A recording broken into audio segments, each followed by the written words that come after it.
Welcome to Fire Breathing Kittens, a standalone actual play Dungeons & Dragons podcast. Every episode microplot is a complete adventure with a beginning and an end that fits into the overarching macroplot of the whole season.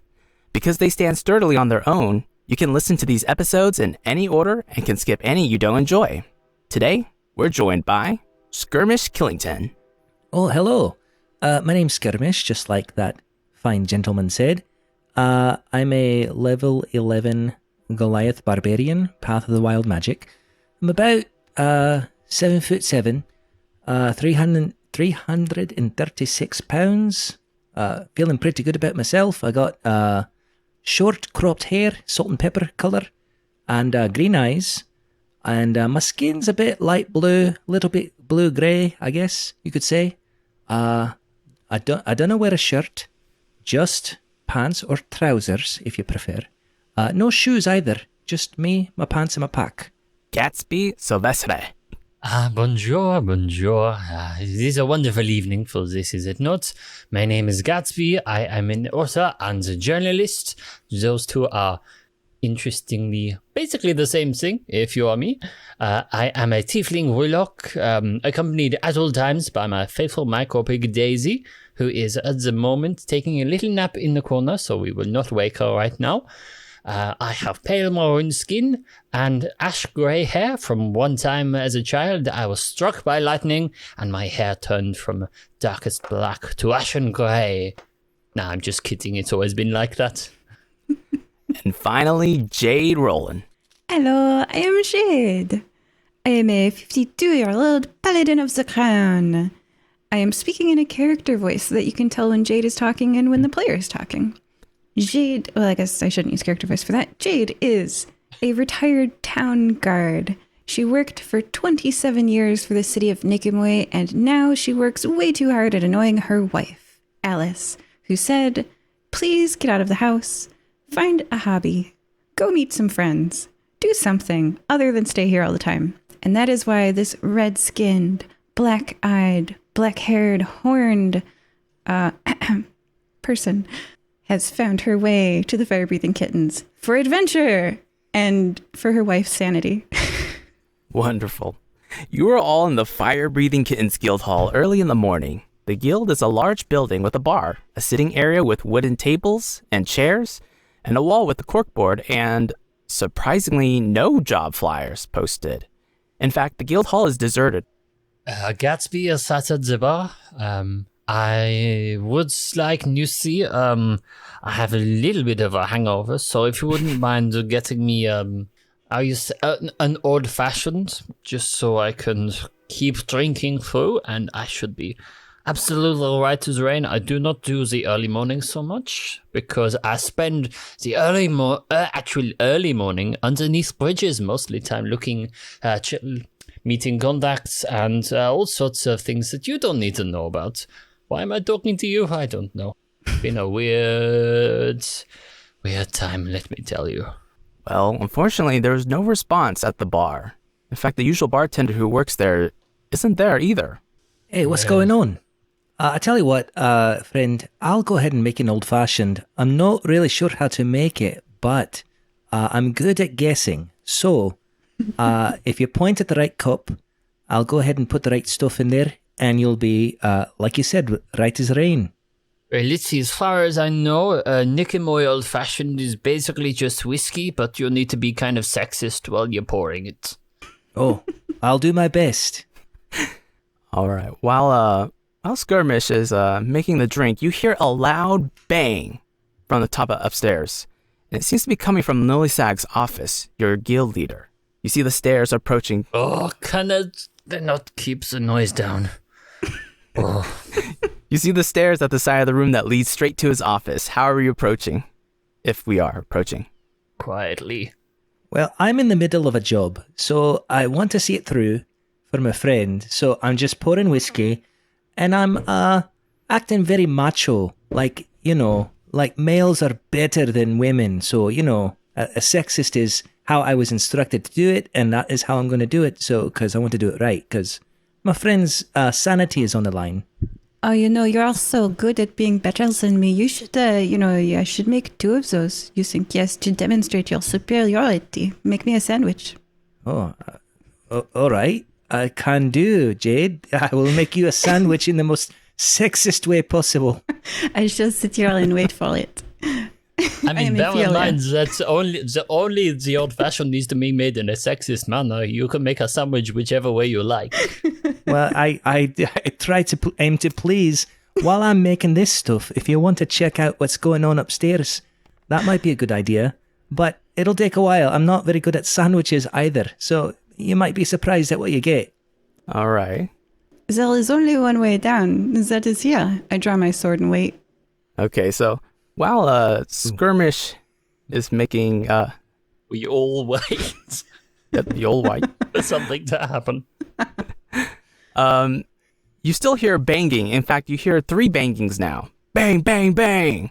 And you kind of hear some voices upstairs. That's all you hear. Did someone move that finicky vending machine upstairs?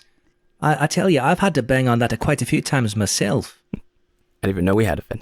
I mean, it could be that vending machine. I mean, did they stop selling the leather boots from it? Because those were quite heavy by themselves. Not to mention all the rocks that they put in there. I'm not sure who decided that the vending machine selling rocks and boots was a good idea, but hey, so one place where we don't actually have a bartender at the bar. So if you want, I can try and persuade Daisy to wake up and go and investigate. If you. I mean, none of us really want to go walking upstairs at this time of morning, do we? Well, I don't mind, but I'm busy. So here's your drink, by the way. Here you go. I hope it's to your satisfaction. And Jade, here's your sandwich. I even put one of those little tiny pretend swords in the middle to keep it together. That's cute. What an excellent sandwich. And then I don't eat it. Ah, merci. And I pour the old-fashioned on top of my head to cool off. Well, all right. Well, how does that smell on top of your head? Well, yeah, considering I'm quite warm-blooded anyway, it bursts into flames. Oh. So, does that mean I made it right? Honestly, I don't know. I'll go with yes. Well, fingers crossed. Well, if the whole place burns down, then just make sure the insurance is up to date and we'll scarper. So now that that's done, I'm going to go ahead and try to go upstairs because there's a very strange banging and I want us all to be friends. I don't want any arguing. So I'm going to go upstairs. I go outside where a person could escape out a window. Okay. I begin eating the sandwich. All right. So interestingly enough, it's early in the morning. I don't know if I mentioned that. And Jade, while you're outside, you see this carriage kind of parked, not normally in front of the guild hall, but it's parked in front of the guild hall, which is kind of odd. It's kind of like seeing like a random car parked in front of your house, if you know what a car is, or like some sort of vehicle. It's odd, but you're like, what? Anyway, who goes upstairs again? Is it Skirmish? It's me, Skirmish. Not Skirmish goes upstairs, and there's the door. It's kind of creaked open. How are you going to enter the office? So I have been surprised in a negative way many times when I'm too quiet because I see things that I can't unsee. So what I'm going to do is I'm going to be very loud and say, "Hey, it's me, Skirmish. What's going on up here?" And then I'm going to open the door, not too soft, but not too forcefully, just kind of at a medium pace. Like, "Hey, Skirmish, hey, can I help you with anything?" Upon entering this room, you hear loud laughter. In fact, you see a tall half-orc with greenish complexion and a shark-tooth necklace. He's wearing black scholarly robes, laughing and banging his fists on Nillisag's desk, where Nillisag is also chuckling, like old friends.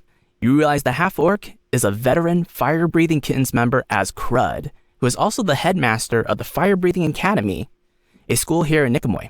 He speaks to Nillisag. "And then we kicked that nincompoop of a headmaster from that academy. The textbooks were so outdated and the children were absolutely neglected, running around the streets in their diapers, falling through portals. Absolutely no structure or discipline. Somebody had to do something." And then Nillisag says, "You Thea, Kaiku, and Azrin did an absolute wonderful job that day. Nikamui has seen an increase in academics and career growth these past decades, all thanks to you four. I say good riddance to that old headmaster, wherever he may be. Oh, and look who we have here. Skirmish, come on in. Is it just you? For now, yes. It seems like everybody's gone. Did you know your bartender's not here? I think that's a... Oh, yeah. You did know that, and you let that go. Oh, did we forget to send you the notice? Apparently so. What's going on? Well, everyone's actually volunteering to do summer camp for the Nikamoi Fire-Breathing Kittens, the Fire-Breathing Academy School. And, you all of you have kids to go, camping with. Oh. And, you know what, before we go into details, let me introduce you here to the headmaster. Right. And then, Crud kind of steps forth. Hi, I'm Crud, and I think I recognize some of you, if you don't mind me asking your name. Well, yeah, hello, my name is Skirmish Killington. A pleasure to meet you. Skirmish? I think I heard stories about you during conventions of some of the Goliath headmasters and Shofexton down south. Oh. I don't pry on people's past, but from what I hear, I'd watch your back if I were you. But nice to see you. Haha. Yes, that's right. The cut-ups, they always trying to tell stories at the school. Let me know what you hear, but we'll talk about that later. Ha. All right. So while the conversation's happening, Gatsby, you're just eating your sandwich in the bar. You're starting to hear like pleasant laughter. And Jade, you're just outside, just standing, and there's no commotion going on. Is there anything you guys would like to do before we continue? Well, I am just enjoying the sandwich. I'm chewing my way through it, and I look over to Daisy, who's just woken up from her nap, and he's toddling her way over, and I say, you know what, I think this sandwich is a bit sexist. All right. That means I made it right. And Jade, is there anything you like to do? There's just the carriage and the guild hall. I look under the carriage. All right, so you look under the carriage, and you see nothing there. However, while you're looking underneath, you see two black boots walking on the other side of the carriage. And the boots actually jump onto the carriage, and the carriage just like, moves from the weight of whoever went on this carriage. And you actually see 6 feet also kind of jump into the carriage too, which is three people going in the carriage. So boom, boom, boom, as they also enter the carriage. Are you still kind of, bent over, or do you want to see, how do you react to this? Out of game, I know that I am not a stealth character. Like, I get -1 to my dexterity. So I think I just straighten and cross my arms and look like a guard. So rather than try to hide, I'm just standing outside like I'm meant to be here. And then I'm also going to look around, make sure nobody's climbing down the side of the building, out a window, All right. So while you're looking, you actually see 3 children sitting in the carriage now. And this buff, beefy man in a suit, just sitting on the carriage, holding the reins of the horse, kind of waiting for, as if he's waiting. He looks at you and he's like, And then that's kind of it for that interaction. Nothing else happens. Yep. All right. So, back to the office. As Crud and Nulisak kind of guide Skirmish downstairs to the guild hall, Nulisak sees Gatsby. Oh, Gatsby! You're here too. Come. Do ya? I've only just half finished the sandwich. I'm still... That can wait. You do not want to be telling me what's canon cannot wait, you short little man. This is very urgent. How long do I have to wait for you to finish that sandwich? I look at it and say, maybe about a minute. All right. And then Nulisak's just kind of like, fine. Well, we'll just hold the meeting here then with you. Because we're going to need you to. And, is that Jade I see outside? He looks out the guild window and he sees Jade kind of just inspecting the building suspiciously. I simply hold one finger up, as if to say, silence. And I begin eating the sandwich, staring at them with hatred the entire time, because how dare they interrupt my breakfast? You know, Gatsby, when I was making that sandwich, I wrapped it up in paper, specifically because that makes it more portable. It's a I'm to-go eating the breakfast paper too. for Jade. That's not even your sandwich. I'm eating the paper too. Okay. Edible paper. No, it's not. It's not edible at all. Oh, okay. I'm making a point. And Jade, you hear your name being shouted out from the guild hall quite loudly. I dash inside because I was expecting that someone was breaking into the second story. Sword drawn, shield drawn. Nillysack's kind of like, oh, Jade, put that away. What are you doing? It's early in the morning. I embarrassedly put my sword and shield away. All right, and Krug kind of looks at everyone, and he just kind of nods like, this is a good group. And so Krug looks at Jade, and he's like, oh, you must be Jade. I heard a lot of things about you. How's Cyrus Miller doing? I heard he after he got his name cleared from the pig farm incident, he's been pretty shaken up lately. Oh yes, do you know Cyrus? He comes in my formal partner. He plays board game night with me and my wife. It's very fun. Yes, he came Friday and we played. Good times. Yeah, and he patrols around the fire breathing academy here and there too, and a lot of kids love him. He's very popular with children, or so from what I heard. Oh yes, he is. He's like the uncle you wish you had growing up, who will do fun things with you, throw you in the air, be always there for you. Yeah, and if I heard correctly, Gatsby, are you the journalist?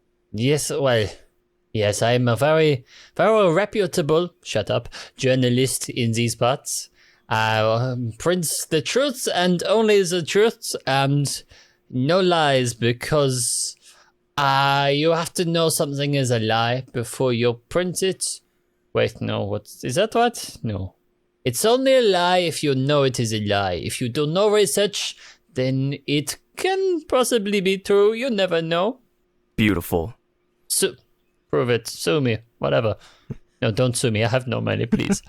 Well, today begins our 2-day summer camp for a few of my brightest 6th graders in the Fire Breathing Academy, and you 3 are the perfect volunteers for my students.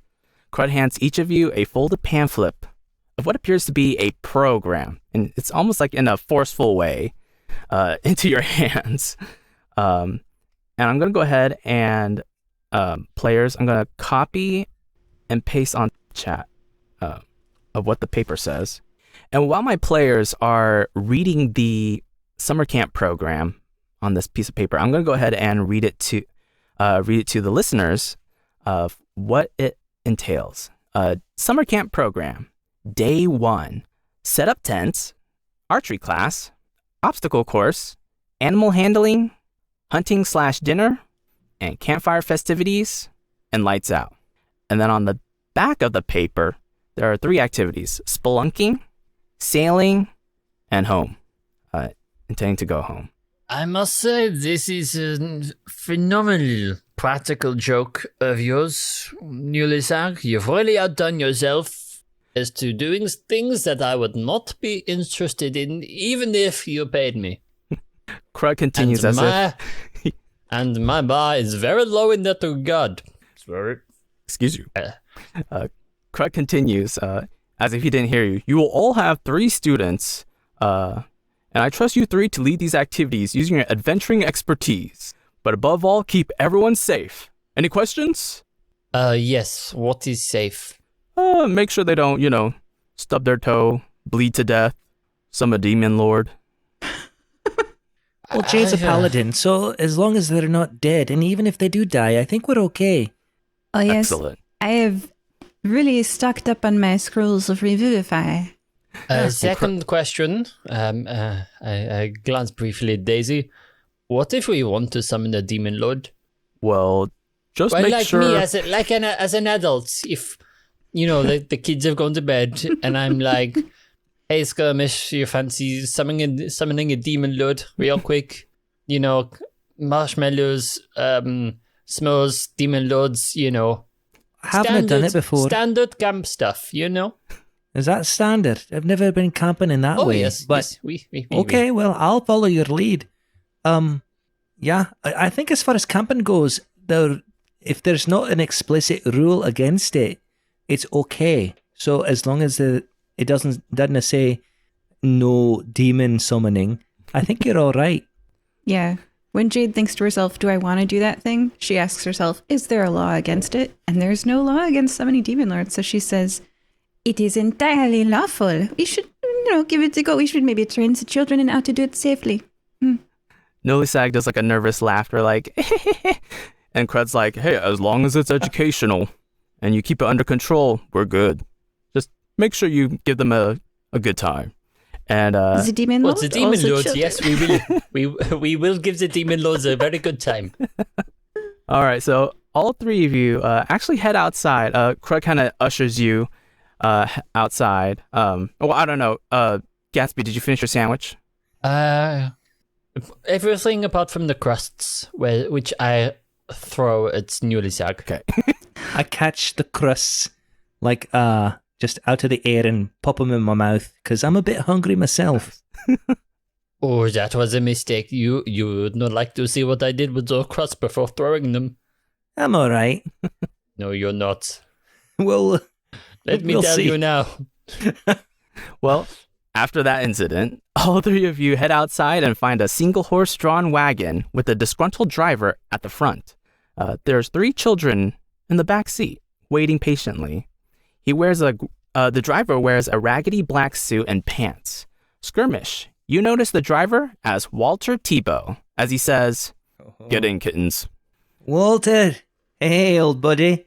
What are you doing here?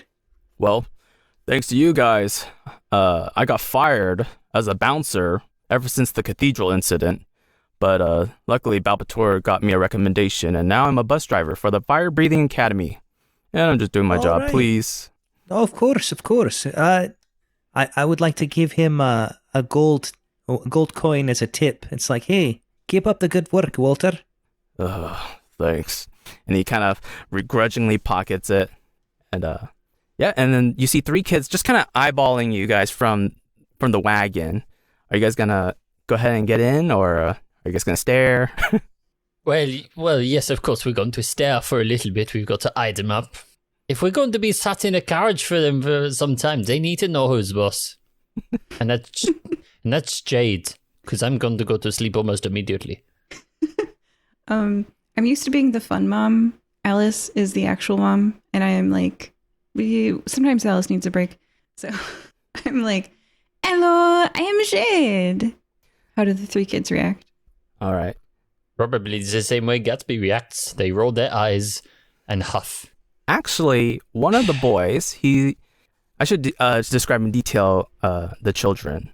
You find yourselves seeing these 3 children. One is a tiefling boy with red skin and 2 little horns and a tail.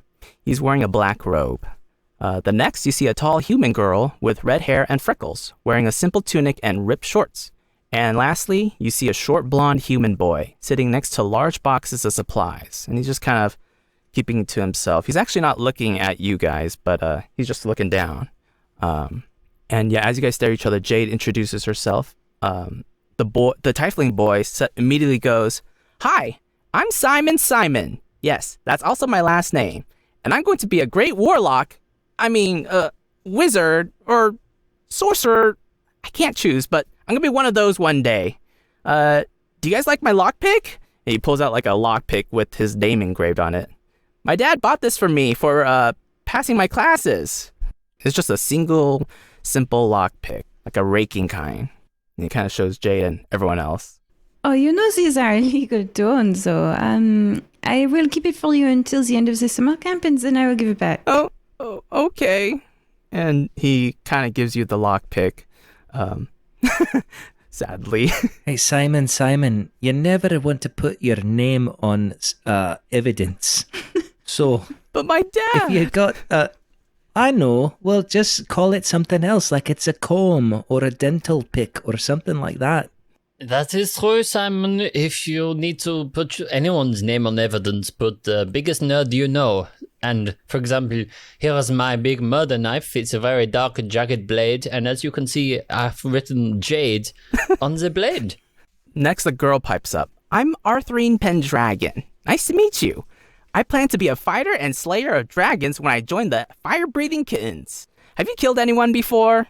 And she kind of looks at Simon, kind of staring like at his equipment and stuff. Skirmish? Do you mean Skirmish? I don't know why I keep calling him Simon. We do have, I think we're both blue, so, you know. Skirmish. It's all right. Well, I don't know, Gatsby. Have I killed anyone? Has your knife been Don't cut? answer that question.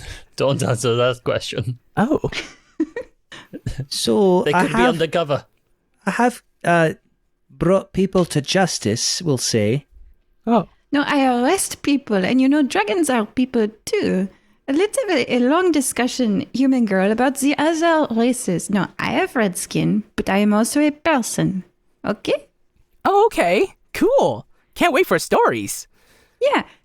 And dragons, they have scales, and they're also people. Yes? Yes? Well, we'll go with yes. Yes. And you know, all those different. Your headmaster, are they human? What was that? Your headmaster, are they human? He's a half-orc. Are they a person? Half-orc person. You're right. Good. So we don't kill people. We arrest them if they do crimes. Oh, okay. All of you children have me very worried.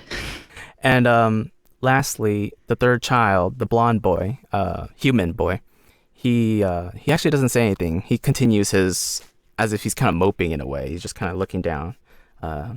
This one is my favorite. You actually hear, I just forgot his name. The driver. Walter. Oh, yeah. You actually hear Walter Tebow saying, "Kittens, get in. Hurry up.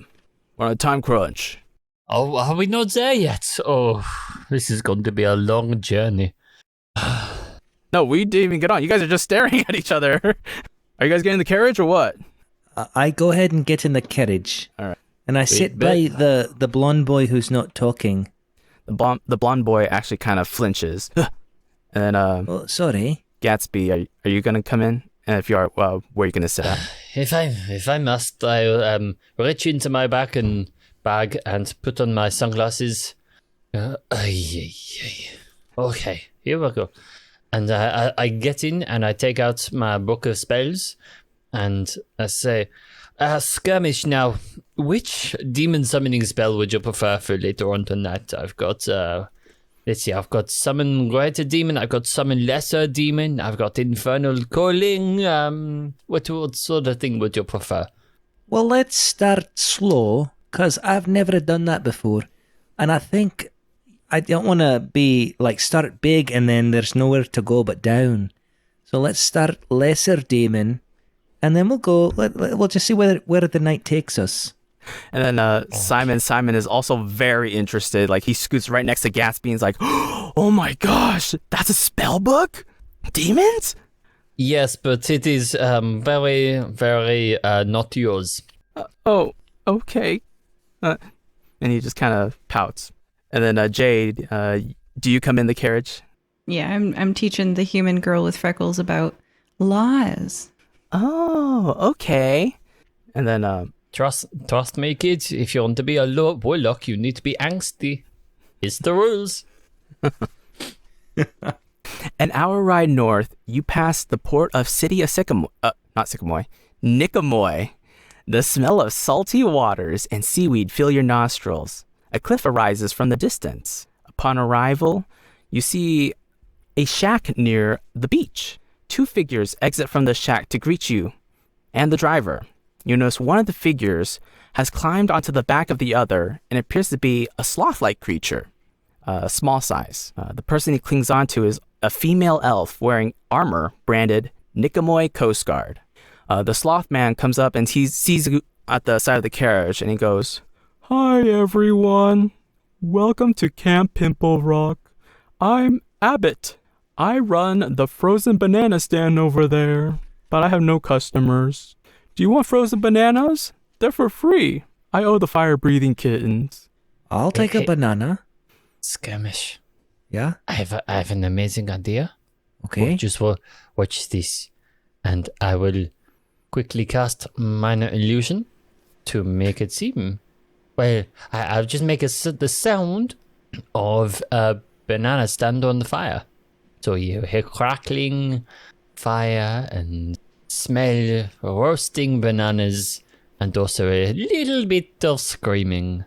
Oh, so I'll take either a frozen banana, but if there's roasted banana works too. Looks like there's a fire. I'm fine with either. Just whatever you've got. Abbott the sloth man grabs a frozen banana from under his armpits, and he's like slowly giving it to you, Simon. And it seems that he doesn't mind his his hut burning, or he hasn't noticed it yet. But as you can tell, he's still kind of okay. And thank you. He gives Skirmish the frozen banana very slowly. So I've got the banana, and I give it a sniff. Does it smell like his armpit? It kind of smells like wet dog. So I'll say, it's a little too cold for me right now. I'm going to put it in my pack and then have it later. Thank you. The elephant armor turns and looks at the burning shack, and she just kind of scoffs like, whatever. I can see right through that. I'm Sapphire. I'm part of the Nicomoy Coast Guard at your service. I'm like the best thing that's ever happened to this place, and I totally made it safe for all of you campers to go in, and I totally made it safe for all of you to camp here, so I won't get in trouble by Mr. Crud again. But that's like a totally different story. Also, watch out for the crabs. They've been like extra feisty lately, and no spelunking. Cross that off your program. There's been lots of cave-ins recently due to vandals bringing junk in the cave doing who knows what. I broke a nail running out for my life one time when a rock fell on me. Yeah, see? And she kind of shows you her pinky nail. Half of her nails actually came off. I lay on hands. Oh, it's healed, but I'm still missing my fingernail. But thanks for the... I appreciate it. Anyway, she kind of points at the cliff, and on the top of this cliff is this big dome-like structure made of rock. And she kind of points. She's like, well, over there is Camp Pimple Rock. Go ahead and ride there. And if you guys need any help or whatever, I'll be down here with Abbott, the sloth man, and our burning hut. And so before you guys can actually respond, the driver whips the horse, and you guys head on up to the campsite. Would anybody like a banana? I mean, if it does not smell too much like wet dog, I will take a banana. Not too much. I think that's a perfect amount of wet dog. So I hear one of the ingredients of hangover cure is hair from the dog that bit you. So this is perfect. Okay, I will take the banana, the frozen banana. I will eat the frozen bit of the banana and just hoof the skin out of the window and hope that someone will slip over it in future. While you guys are... This is Chekhov's banana. I hope it will come up later on. In several episodes, somebody's going to slip on it and save the day. While you guys are heading to Camp Pimple Rock, a little cutscene back with Sloth, the Abbott the Sloth. He's still having a second banana out of his armpit, trying to give it to the next person, but you guys already driven away. And Sapphire's just like, Abbott, they're gone. Okay, let's go. And so she carries the sloth back while he's still kind of holding a banana out. So you guys enter Camp Pimple Rock. You arrive at the top of the cliff that towers across the northern coast of Nicomoy. And you find Camp Pimple Rock a huge dome-like cavern at the edge of the cliff. The wagon enters a wide entrance through it, and above the cavern ceiling is a large circular opening where natural light shines through. All around are adventuring stations, such as archery stations, which is on the north side. There's an obstacle course on the south, animal handling station to the west. You don't have to remember where these are at. You just know that they're here. But at the east of the dome lies another cave entrance that looks like it goes deeper in underground. And there's a sign that says, "Spelunking is totally out of order. Walter Tipo drops off all the supply boxes from the wagon, sets up a few stations, and leaves without another word. And so Arthurine kind of goes, well, I guess we start. What's first, Mr. Gatsby? Well, first of all, I have a minor amount of vandalism to do. So I will just wander over to the sign which talks about the spelunking. I will take out my my fancy pen that I got on my last adventure, and I will use it to cast illusory script, which so I will write over the sign which says spelunking is totally out of order. So now it reads, spelunking is totally awesome. Wow. Well, that's cool, I guess. Arthurine says as she kind of follows Gatsby on the east side of the dome. You're still here.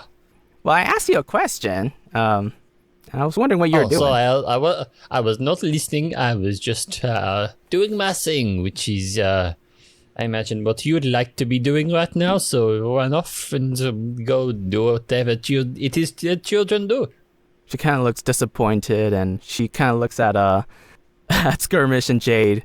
And she goes to Jade. And then in the law 7965.2 subsection C. And then she goes to Skirmish. She's like, Skirmish, what do we do? What's the first thing we do at camp? Well, what I would do is probably get checked in, and then I haven't been to a camp before, but they did give me this paper that tells me what's going on and what to do first. Looks like you're setting up a tent. Do you got a tent on you? No, but I know I saw that driver. He was putting the tents in and other supplies in those supply boxes that he dropped off. And you see a big supply box that says camp supplies in the middle of the camp. And you see kind of like, six tents folded up in the boxes, as well as other supplies in the center. Okay, looks like the tents are over there. I'm going to go ahead and pick a tent too. I imagine they want us to have tents. And I'm going to get a rather large tent. I hope they have a big one for me.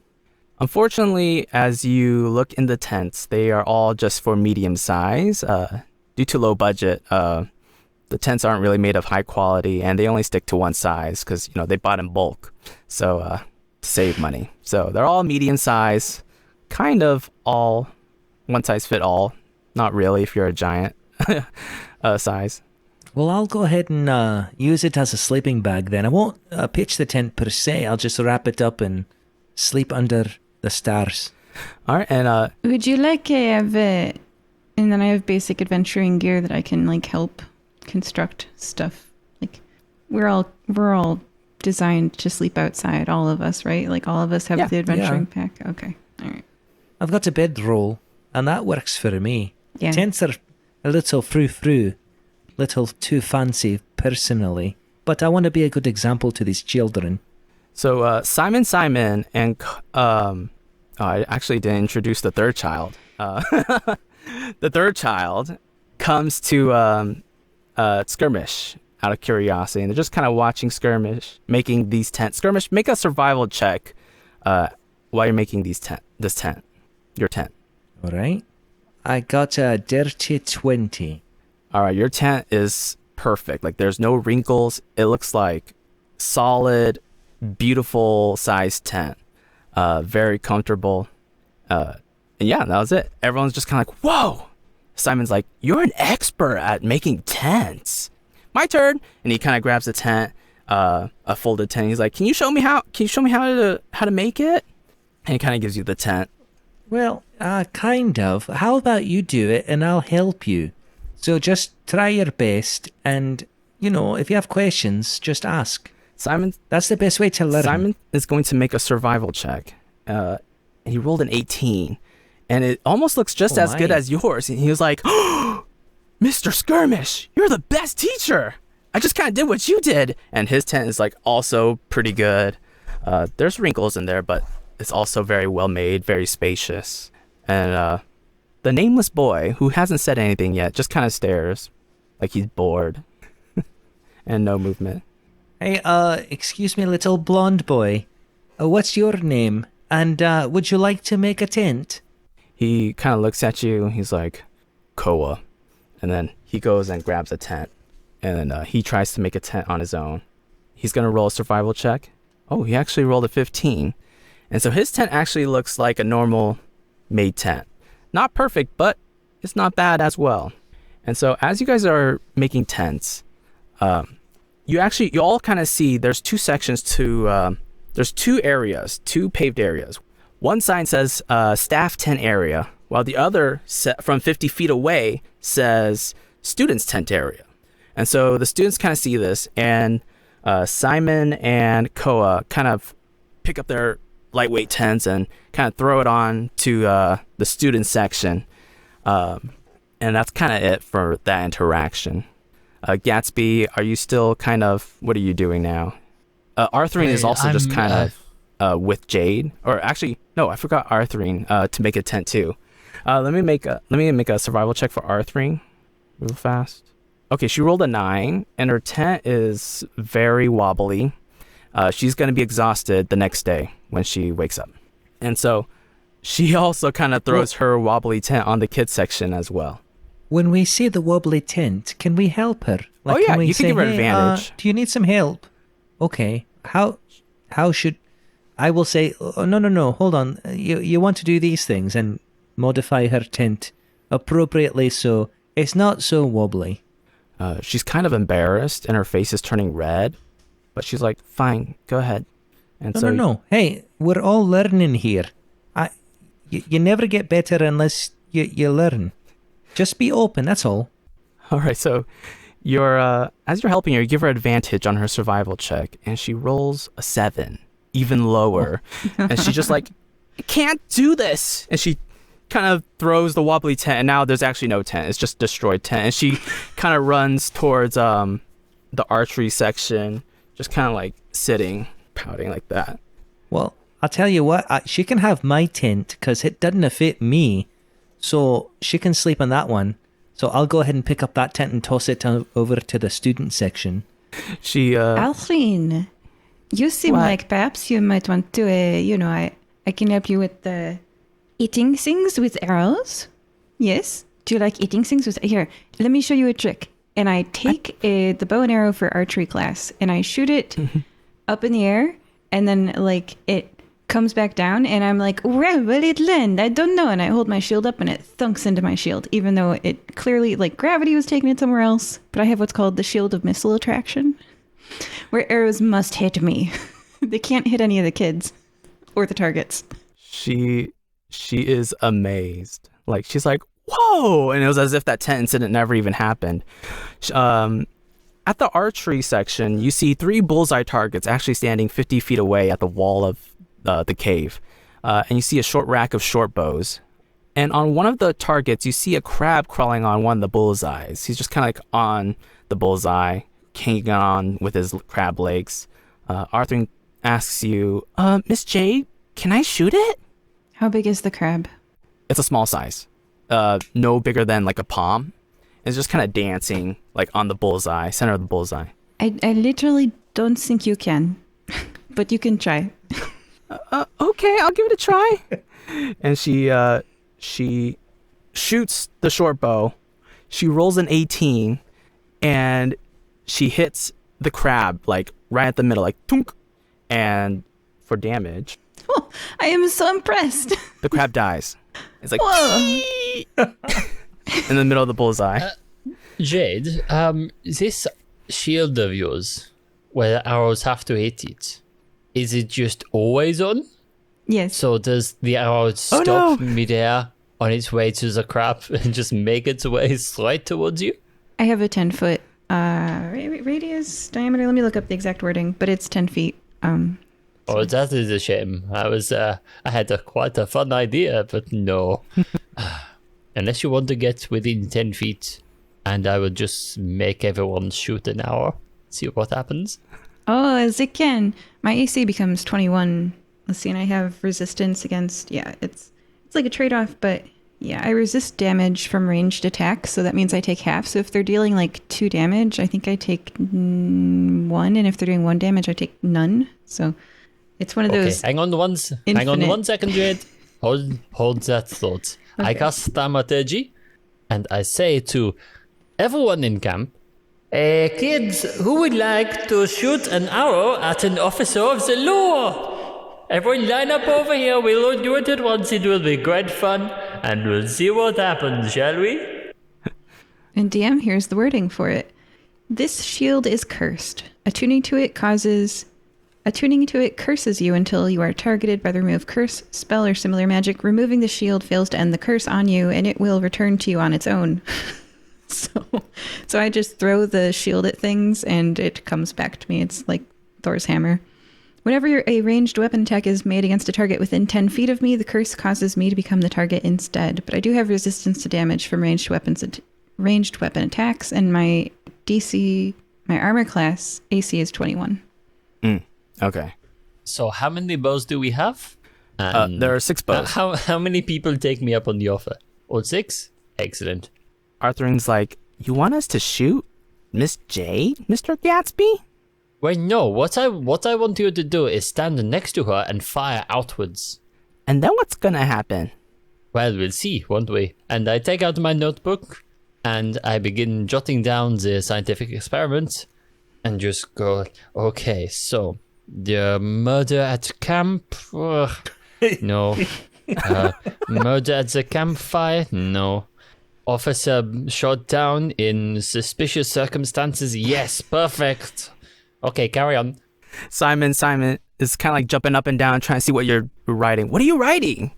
I'm writing an account of the horrific incident which will probably happen, and if it doesn't, it's just good fun. However, Simon will also see a quick note in the top corner of the page which just goes, how to terrify children? He kind of, his eyes open wide and just kind of backs up a little bit from Gatsby. But he's still kind of intrigued of your character. I'm a journalist, kids. I need a story out of this, otherwise it's completely wasted time. Simon's like, oh, I have a story. I want to tell at during the fire camp time at night. Okay. It's a scary one. I think you'll like it. Okay, I think we mean different things when we say story, but okay, go for it. You want me to just run me through it now, and then we can make it, good. And Simon's just kind of like telling you the story, but he gets bored easily because he actually really wants to shoot the arrow and see. Oh, that's okay. I get bored easily too. See the experiment that you told him, and he's like, okay, Mr. Gatsby, do I shoot near Miss Jade, or what do I do? So what we want everyone to do, have all 6 children stood around her in a hexagon. I would say circle, but it's mathematically incorrect. And we shoot outwards, not towards me, just in case, but just maybe up or, at... Skirmish is standing over there. You can shoot at Skirmish if you wish. You can dodge arrows, what right? now?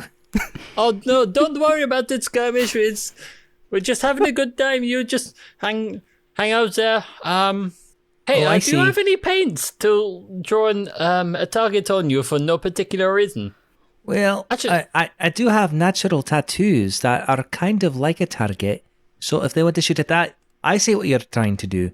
You're trying to show them how wily I am and how good I am at dodging. I'm ready. Yes, that's... Okay, kids, aim for that, the giant person over there. You can take it, probably.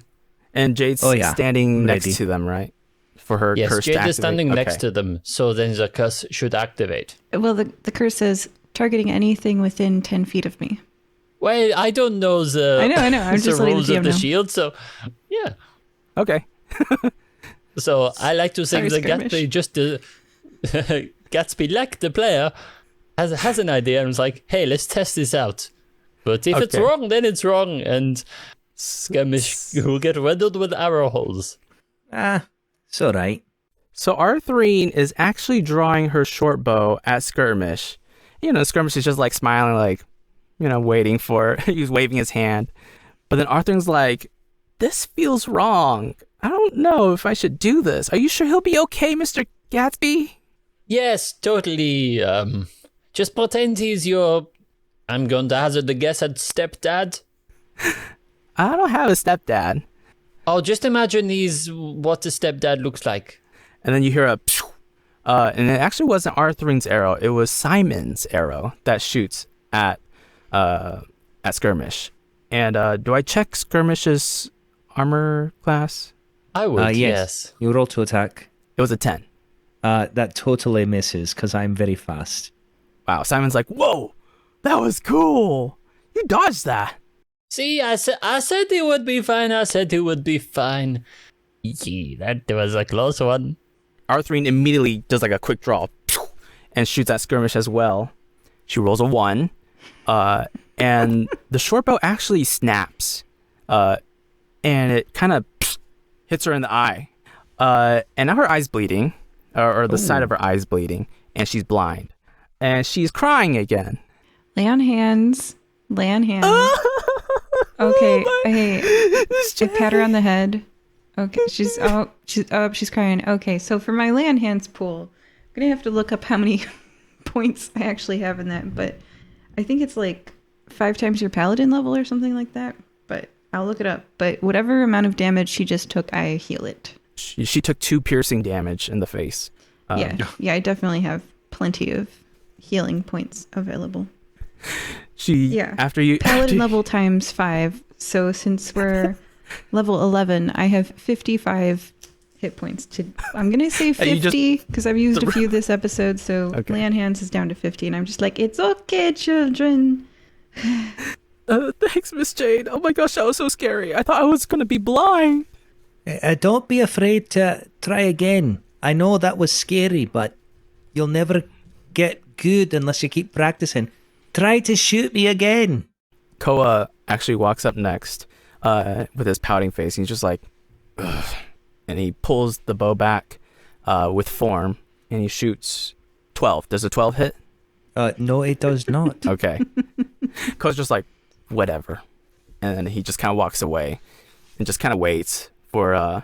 that was a good shot, Koa. Whatever. And just kind of goes away. Arthurine actually notices that... actually, she says out loud, yeah, Koa's not usually like that. He's actually a really funny kid, but he had an incident with the fire-breathing kittens one day, but he never tells us what happened, so he doesn't like you guys. That's all. You can ignore him. He'll be back to his normal self tomorrow. Koa, so from what I understand, you don't like the fire-breathing kittens. Is it the 3 of us particularly that you do not like, or is it somebody else? Because I kind of talk for them. I don't know who it was, but I don't like any of you guys. I'll let you shoot me with an arrow. I'm pretty cool. At point blank range? Or are you still at a distance? Yeah. Okay. Oh, I'm shouting from a distance, but I'm walking toward them. Okay, so I guess I'll give him an advantage. Point blank range. Point blank range. At the moment he comes within 10 feet of me, my curse activates. Oh, okay. He shoots. He rolls a 17. Does that hit? No, I'm afraid it doesn't hit. Especially because the arrow curves around and hits me. Yeah, Oh, misses. that And too. did it hit you, Jane? No. Okay, so 21 AC. he's actually, whoa, crazy. And it hit your shield, or did it miss? Hit the and shield. It kind of went doink right off the shield. But he thought that was actually pretty wicked how it curved like that. But then he kind of goes back to his And emo self again. It's like, whatever. if anyone cares to look at my notebook, I'm not showing it to anyone, but if anyone happens to sport a cursory glance over it, there's just a quick little note next to the word children in it, which just says idiots. That's nice.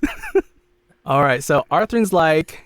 It took no work to get him to shoot arrows at some stranger. Well, I was willing. Yeah. Well, I think even if you weren't, they would have gone for it. I think it's because they trust you. You give off this impression like you know what you're talking about, and they trust you. Well, I give off that impression, yes, but that is just because I'm very good at lying. Hey, everybody, Don't listen to Gatsby. Don't listen to Gatsby or do listen to Gatsby, Simon says. I'm fairly confident he said do listen to Gatsby because he is still too far away for us to listen. Anyway, kids, who wants to set fire to something? I do. Me. All two of them, Koa just kind of walks in the back, but all two of them run up to you, Gatsby, and they kind of stand. They drop their short bow and arrow. I also came. They're waiting, Gatsby.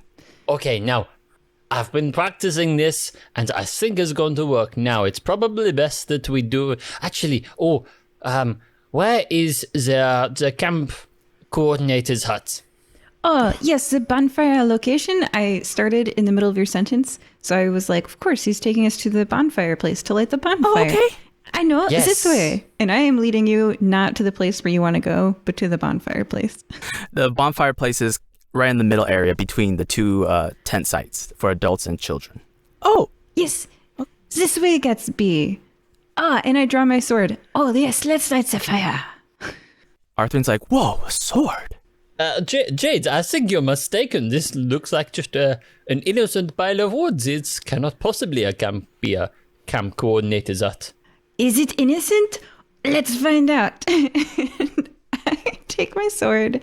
I have a special racial ability that once per day with Legacy of Avernus, I get really fired up. And I swing my sword into the pile of wood and everything ignites. It's called Searing Smite. And it catches the target on fire unless it rolls a save. I can read it for you if you would like. So the pile of wood has to make a save? Yeah, Okay. but it's not going to. It's going to just catch on fire. Yeah. Branding smite, searing smite. I like fire. You are a tiefling. Here it is. Don't we all? Yeah. So I got too excited and it says, okay, the next time I hit a creature with a melee weapon attack, so there's at least one bug in here. During the spell's duration, the weapon flares with white hot intensity and the attack deals an extra 1d6 fire damage to the target and causes the target to ignite in flames.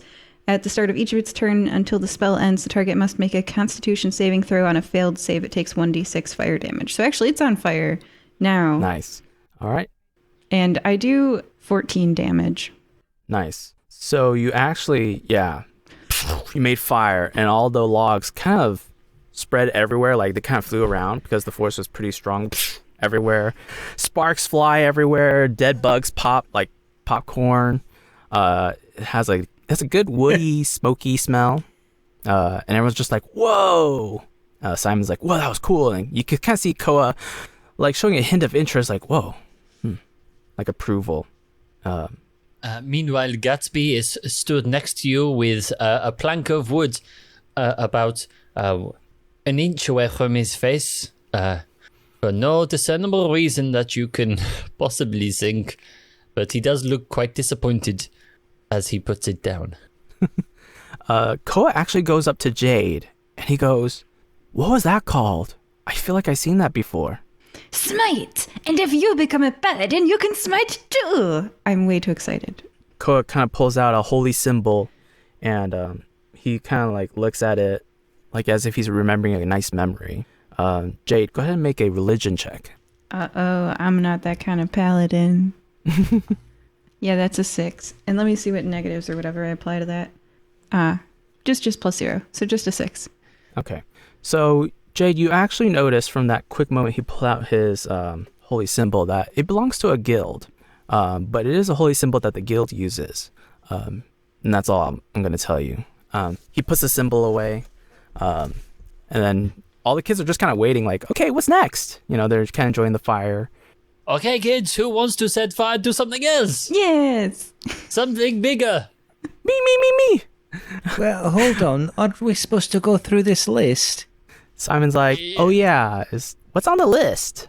So after archery, looks like an obstacle course. Oh, that one over there? There could be fire on the obstacle course, so we could combine two different ideas. I'm okay with that. He points at the Simon points at the obstacle course, and he kind of runs over there. You know, his robes flapping everywhere, and you see this obstacle course. There's 3 parts to this obstacle course. There's first of all, the ground is cushioned with sand, and there's a sign that says to start from this first part called the jump bar.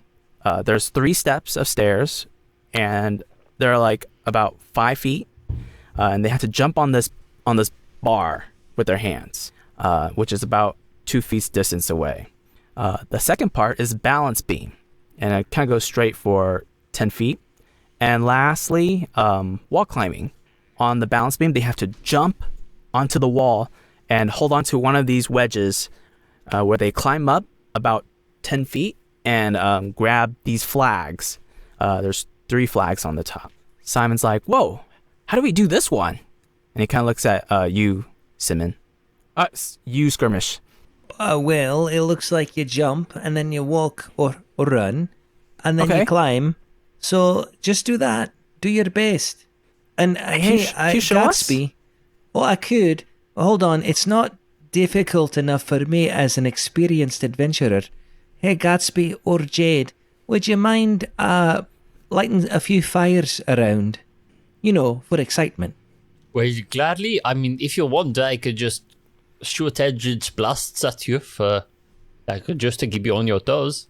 Okay, don't tell me when you're gonna do it. Just do it, and I'll see if I can dodge it.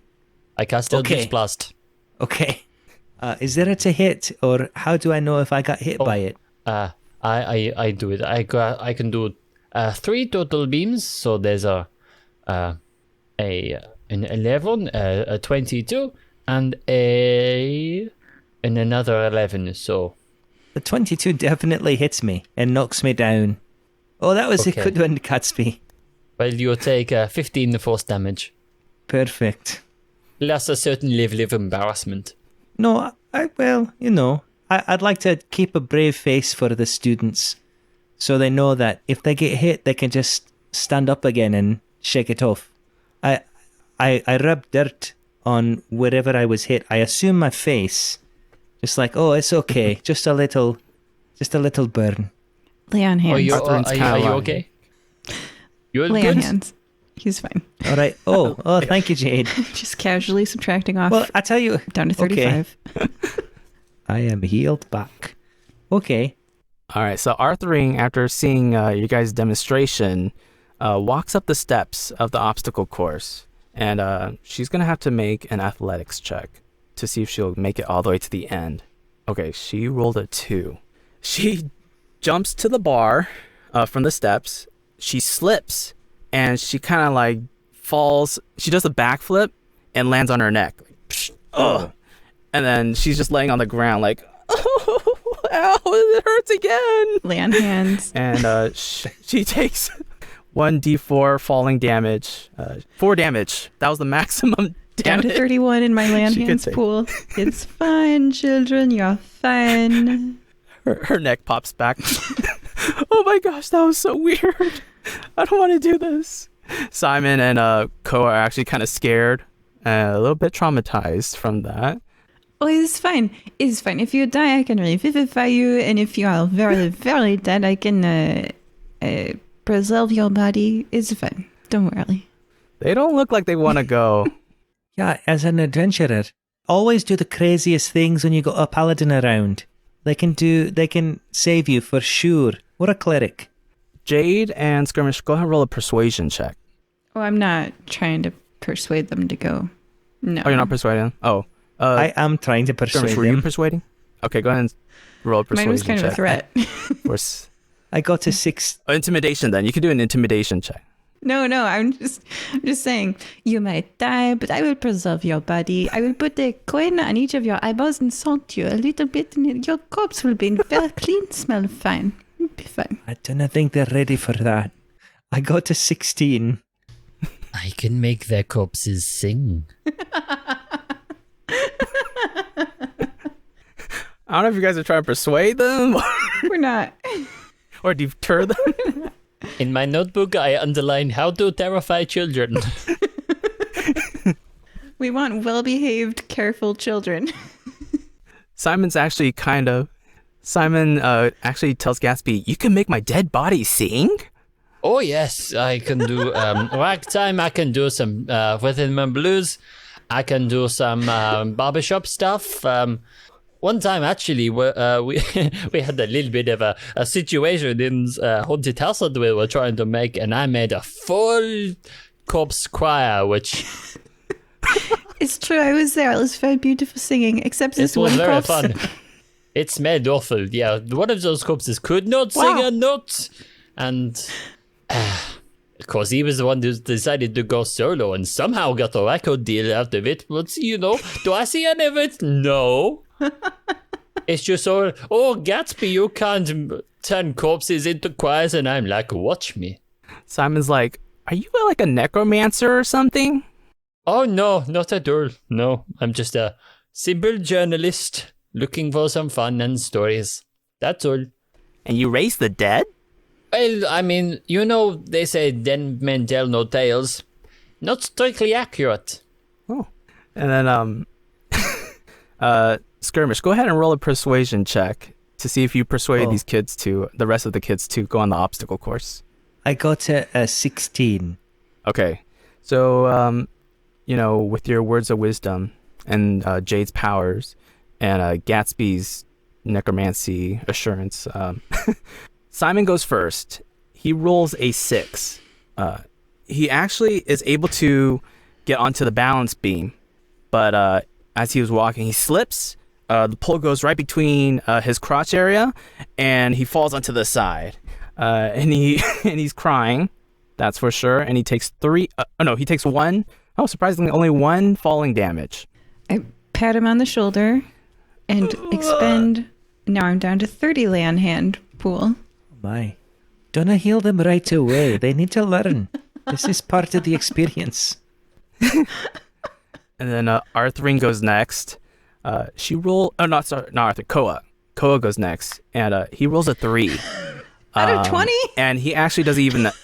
Yeah, out of 20, and he doesn't even attempt it. Like, he just goes up the steps, and he just kind of jumps off and falls on his own. Like, I'm not doing this.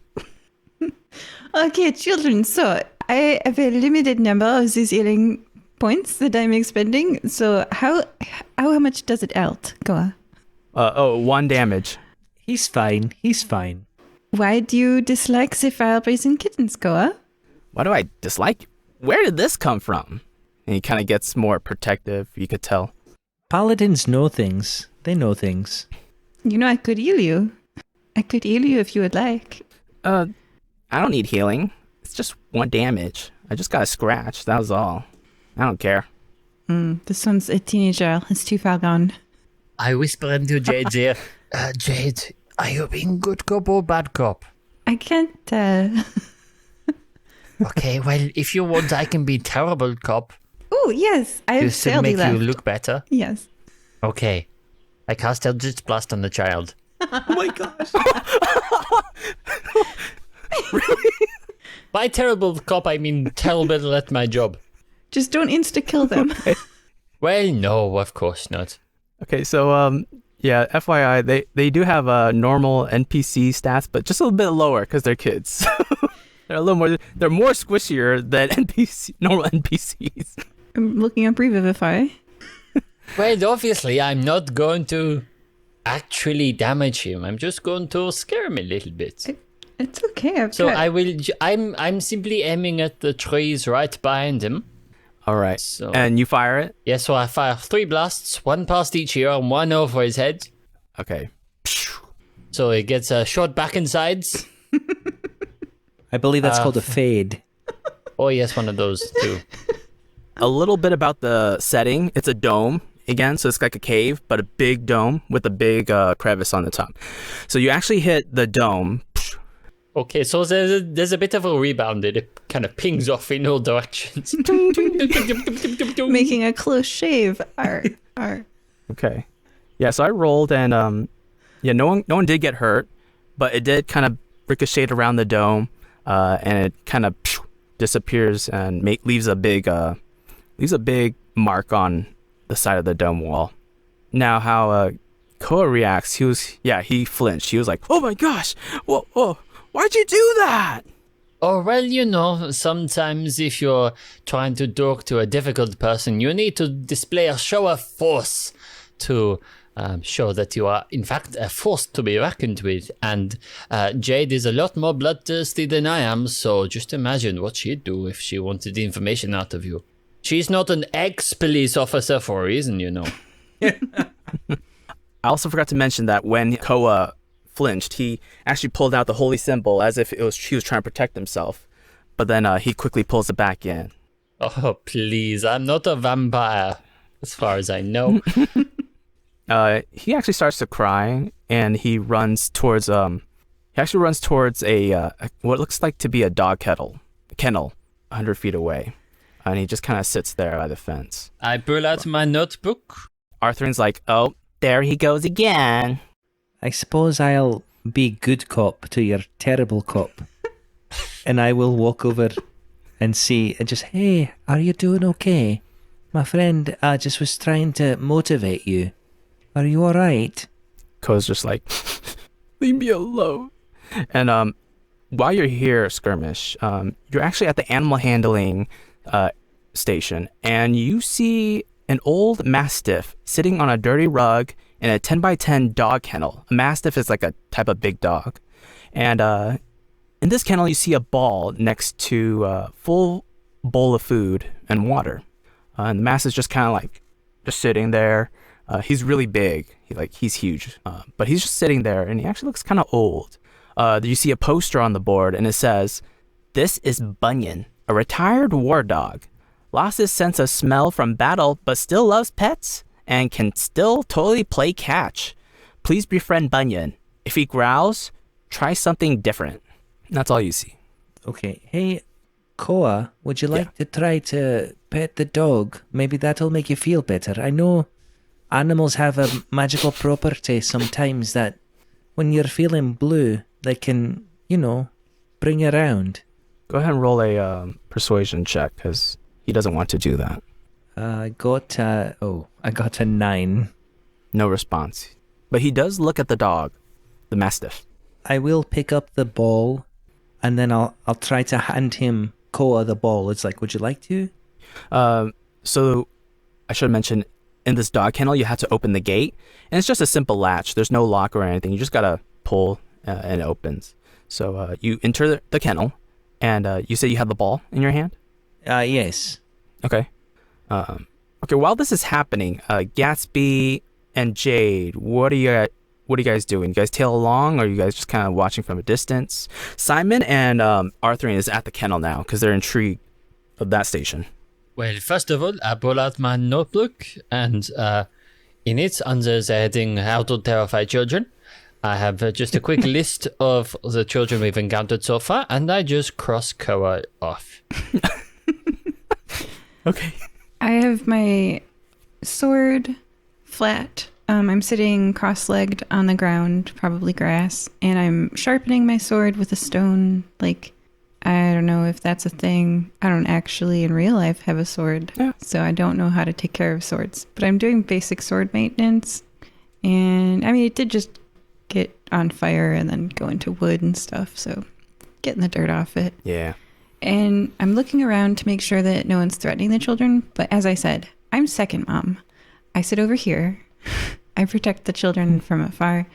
And maybe they could stop consuming my lay on hands points. Maybe. All right. So Simon goes to Skirmish. He's like, okay, can I try? What do we do? Well, I don't know. Try to throw the ball, I suppose. Here. And I hand him the ball. All right. So Simon's going to roll a animal handling check, and he throws the ball outside in the middle of the camp, and he barely passes. He's got a 10, and the mastiff runs and chases after the ball. Once he gets the ball, though, he just lays there and just starts chewing the ball, drooling on it. That's it. Arthurine's like, oh, my turn. She also grabs the ball, and she's like, Gatsby, over here. I'm going to throw it to you. Ready? If you must. She throws the ball at you. And go ahead and make a dexterity check. Gladly. Well, not gladly. That's not the word. Just a regular check. Yeah. Well, that is a natural 20. Oh, 22. Yeah. You caught the ball with your hand, and spit just kind of goes everywhere on you, but you caught it square on, and the Mastiff runs towards you, and he's just kind of like waiting for you to throw the ball as well. In order to throw the ball, I will cast Eldritch Blast because it is force damage, so it will propel it like a bullet into the tops of the trees, knocking a couple of birds' nests out of them, meaning some eggs shower down on some of the children. All right, so yeah, that definitely happens. The ball goes everywhere. In fact, the ball just obliterates because it's an old, cheap rubber old ball, and it disappears. And the Mastiff's just goes into orbit around the planet. It's still there now. Still going. Still going. Yeah. So Arthur's like, what? It's gone. I guess that was it. Koa. It looks like Koa recovered from his being sad, so he kind of stands up and just kind of walks towards the middle section area where everyone's kind of at, playing fetch with Bunyan, the Mastiff. They're just kind of petting him. Koa hasn't approached the dog yet, though. Is there anything that you guys want to do? Did you notice the holy symbol held by Koa earlier? Well, I noticed it when I was firing Eldritch Blasts at him, yes, if that's what you mean. Didn't do much. Actually, it really helped. I didn't hit him even once. I didn't notice at all. What kind of symbol is it? Do you know? I only got the passing glance, and I am not very good at holy symbols. They are not I'm great at, laws, but so I couldn't tell you. I mean, I'm sure you could describe it even if you didn't understand what it was. Absolutely. DM, I say. DM, she says, to thin air. Oh, sorry. What did you say? I missed it. What did that holy symbol look like? Oh, okay. From what you rolled? Yeah, just is it? Oh, it was just like a typical commercial holy symbol that certain classes use. It looked like kind of like a shield in a way, with a sword in the middle. It looked kind of like a shield with a sword in the middle. Well, that doesn't narrow it down. I have an idea. I can think of... Oh, yes. Why don't we ask him? I'm more of a direct approach kind of guy. Well, yeah, okay. Sounds good. Okay, well, if you'd like, I could ask him, and then you could guess, and then we could play a game. I think I can do that. Okay, I'd like to ask Koa. Excuse me, young man. What is the meaning of your holy symbol? I don't follow that deity. My god is Torm, and I was wondering who you follow. Well, Koa actually he rolls a animal handling check because he's petting the Mastiff, and he rolls a 16, so he's having a good time with the Mastiff. And he looks up, he's kind of smiling because he really likes the dog, and he hears what you said. And he says, I don't really believe in, I don't know what to believe yet, but this is what my dad used to believe before and he just kind of stops. And he just goes back to the dog, petting the dog with the other kids. Okay, well then I take that limited information and I go back to Gatsby and I try to make him guess what limited information I have. Hey, so, he told me a little bit. It's something to do with his father. What do you think it is? Let's see. It could be a sign of the Potato King. Oh, that sounds good. It could be a sign of the great beast of Palantos. That's quite an old one. You may not have that this far south, but that's a big one back home. There's one of the great sneeze. I look at Jade with a side eye like, is he right? I have no idea. Oh yes, they believe that one day a tidal wave of snot will take over the world, and we will return to the primordial soup in that sort of a fashion. I've got a +0 to religion, so that sounds good to me. While you guys are actually discussing, you notice the Mastiff actually barking. Bark, bark, bark, bark, bark, bark, bark, at the east side of the camp. And you notice that he's barking at the spelunking cave. And you see 6 sorry, I should say 3 pairs of green eyes glowing through the cave. And you can't really see... Well, do you guys have dark vision? I do. Oh, I would have thought so. I do not. Okay, well, you just see like these circular figures with green eyes staring. That's all you notice. Hey, Jade, is it just me? Or have you never heard a dog physically say bark before? It's true. Well, perhaps when it lost its sense of they smell. always just like make that sort of noise, but I've never heard one actually say the word bark before. Bunyan continues, bark, bark, bark, bark, bark. You see what I mean? Maybe it's the breed. Yes. Oh, it could be. Mastiffs, they say bark. Now I know. Yes. And he is a war mastiff, so, he probably had to learn some code and some human... I don't know. Well, I mean, That's true. if it is a war mastiff, they're used to barking orders. Yes. Is it been trained to communicate in a certain way? Maybe if it says barks, that means cave eyes. And if it says, like, woof, that That's means... very specific. Yes, I was going to say, it's a very rudimentary language if it only includes 2 references. Everyone, go ahead and roll for initiative. Also, have you seen these crazy green eyes? It seems to be encroaching upon our territory. Strange, but not as strange as a dog that says bark. I got a 9. This is like in Men in Black Okay. when the only cutout Will Smith shoots is the little girl who's standing and all the monsters. Why does she have, why is she out on the street late at night or something like that? Like, this is the most suspicious one. Like, that monster's just doing their thing. But this girl, that's... So it's like, it's the dog that's saying bark that's the true enemy. A 9 for Gatsby. Okay. 0. Okay. You got a 0. That's impressive. I did. It was a 1 minus 1. Gatsby and Skirmish, who has the higher dexterity modifier? I've got a +2. I also have a +2. Or stat? Oh, I have a 15 Oh, score. I have a 14, but I would have let you Oh. go first anyway, because Hooray! you seem to want it more. Well, I do. Okay. Also, we're Yeah, talking no, about dogs, and like you've probably actually done something. Like, just... Okay, so the order's going to be Skirmish, Gatsby, the 3 crabs, the kids, who are with the Mastiff, and Jade. All right, Skirmish. These crabs are about 30 feet away from you guys. And they're crabs. They're actually, you notice they're actually undead crabs. Oh. 3 of them. Yeah, and they're kind of decayed. One is missing an arm, and the other one's like limping, but all 3 come at you kind of like as one unit.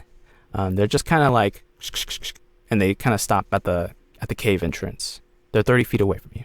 Do they look ill-tempered? Like angry? Go ahead and make an animal handling check. Oh, okay. That's the right one. I got an 11. They don't look like they're ill-tempered, but they do look kind of annoyed, but that's it. All right. Well, on the list after animal handling is hunting/dinner. Oh, that's true. We could teach them how to live off the land. And this is the perfect opportunity. I know they shot one at the range, so let's see what I can do. So I would like to approach them, and I will smash one of them with my hammer. Okay, go ahead and make a attack roll. Okay, one moment, please. I got a 23 to hit. Okay, yeah, you got it. And go ahead and roll for damage. It is 10 damage. All 3 die together, and they're dead. They're smashed. Oh, all right. End of combat. Who's hungry? I shout to everyone. Simon's like, you want us to eat that? Didn't they look rotten? Hey, some adventurers sometimes can't be choosers. You got to eat what's available. Arthur's like, I'd rather eat the one on the bullseye over there. It looks more fresh. Well, you're the one who shot it, so go right ahead. She takes out the arrow and holds the dead crab. It is kind of time to eat. It is hunting/dinner time. And you guys can make a survival check to go hunting or just eat the crabs. But there's a kitchen section in the middle with some instructions that you guys can go to if you want. So what do you guys want to do? Well, I'm not into seafood too much, so I will skip the crab. I do have a ration of potatoes that I will gladly consume, though. Okay, and all the kids are like, me too, I don't want to eat the crabs either. And so they just kind of stare at you guys like, what are they going to eat? You also notice that there's a note on the kitchen table as well. The cooking area, or the mess area, which is near the campfire.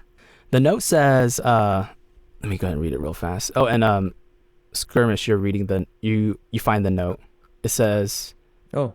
There is plenty of wildlife to hunt at the nearby forest. If all else fails, eat the rations in the supply box. And that's it. I share that information with my party. Would you like something? Would you like to go hunting? Well, if you would prefer, I can just flavor all the rations with prestidigitation. And we can all just have a good time. I'll make everything taste like popcorn. Oh, delightful. Apart from one bag, which I will make taste like vomit. Will that be my bag? Well, I mean, if you ask nicely. No. I would have. So I will purposefully ask in a very mean way. Do you want the vomit bag? I can give you the vomit bag if you like. No, I will demand it in the most cruel way possible, so I do not get it. Because if I ask nicely, I'll get it. But I don't want it, so I'm not going to ask nicely. Also, you don't want the vomit bag? No, I do not. Okay. Jade, I've got you this bag of rations if you want. I've made it specially for you. I'm sorry, I only eat what my wife cooks me for no particular reason, although today it is to avoid vomit food. Oh, that is okay. I eat this one. It's actually a taste of white wine. The vomit bag, I probably just throw it to a random child. Go. There you go. Eat. Okay, I accept the bag. I do not eat it. Thank you for the rations, Gatsby. So everyone's eating their rations by the campfire now. It's like dinner time. You look up high in the sky, and it's getting night. It's getting pretty dark, actually. And the fire is dying. A lot of the wood is already used up already. It's just charcoal, really. You guys can choose to refill that if you want, but if not, the fire's going to go out.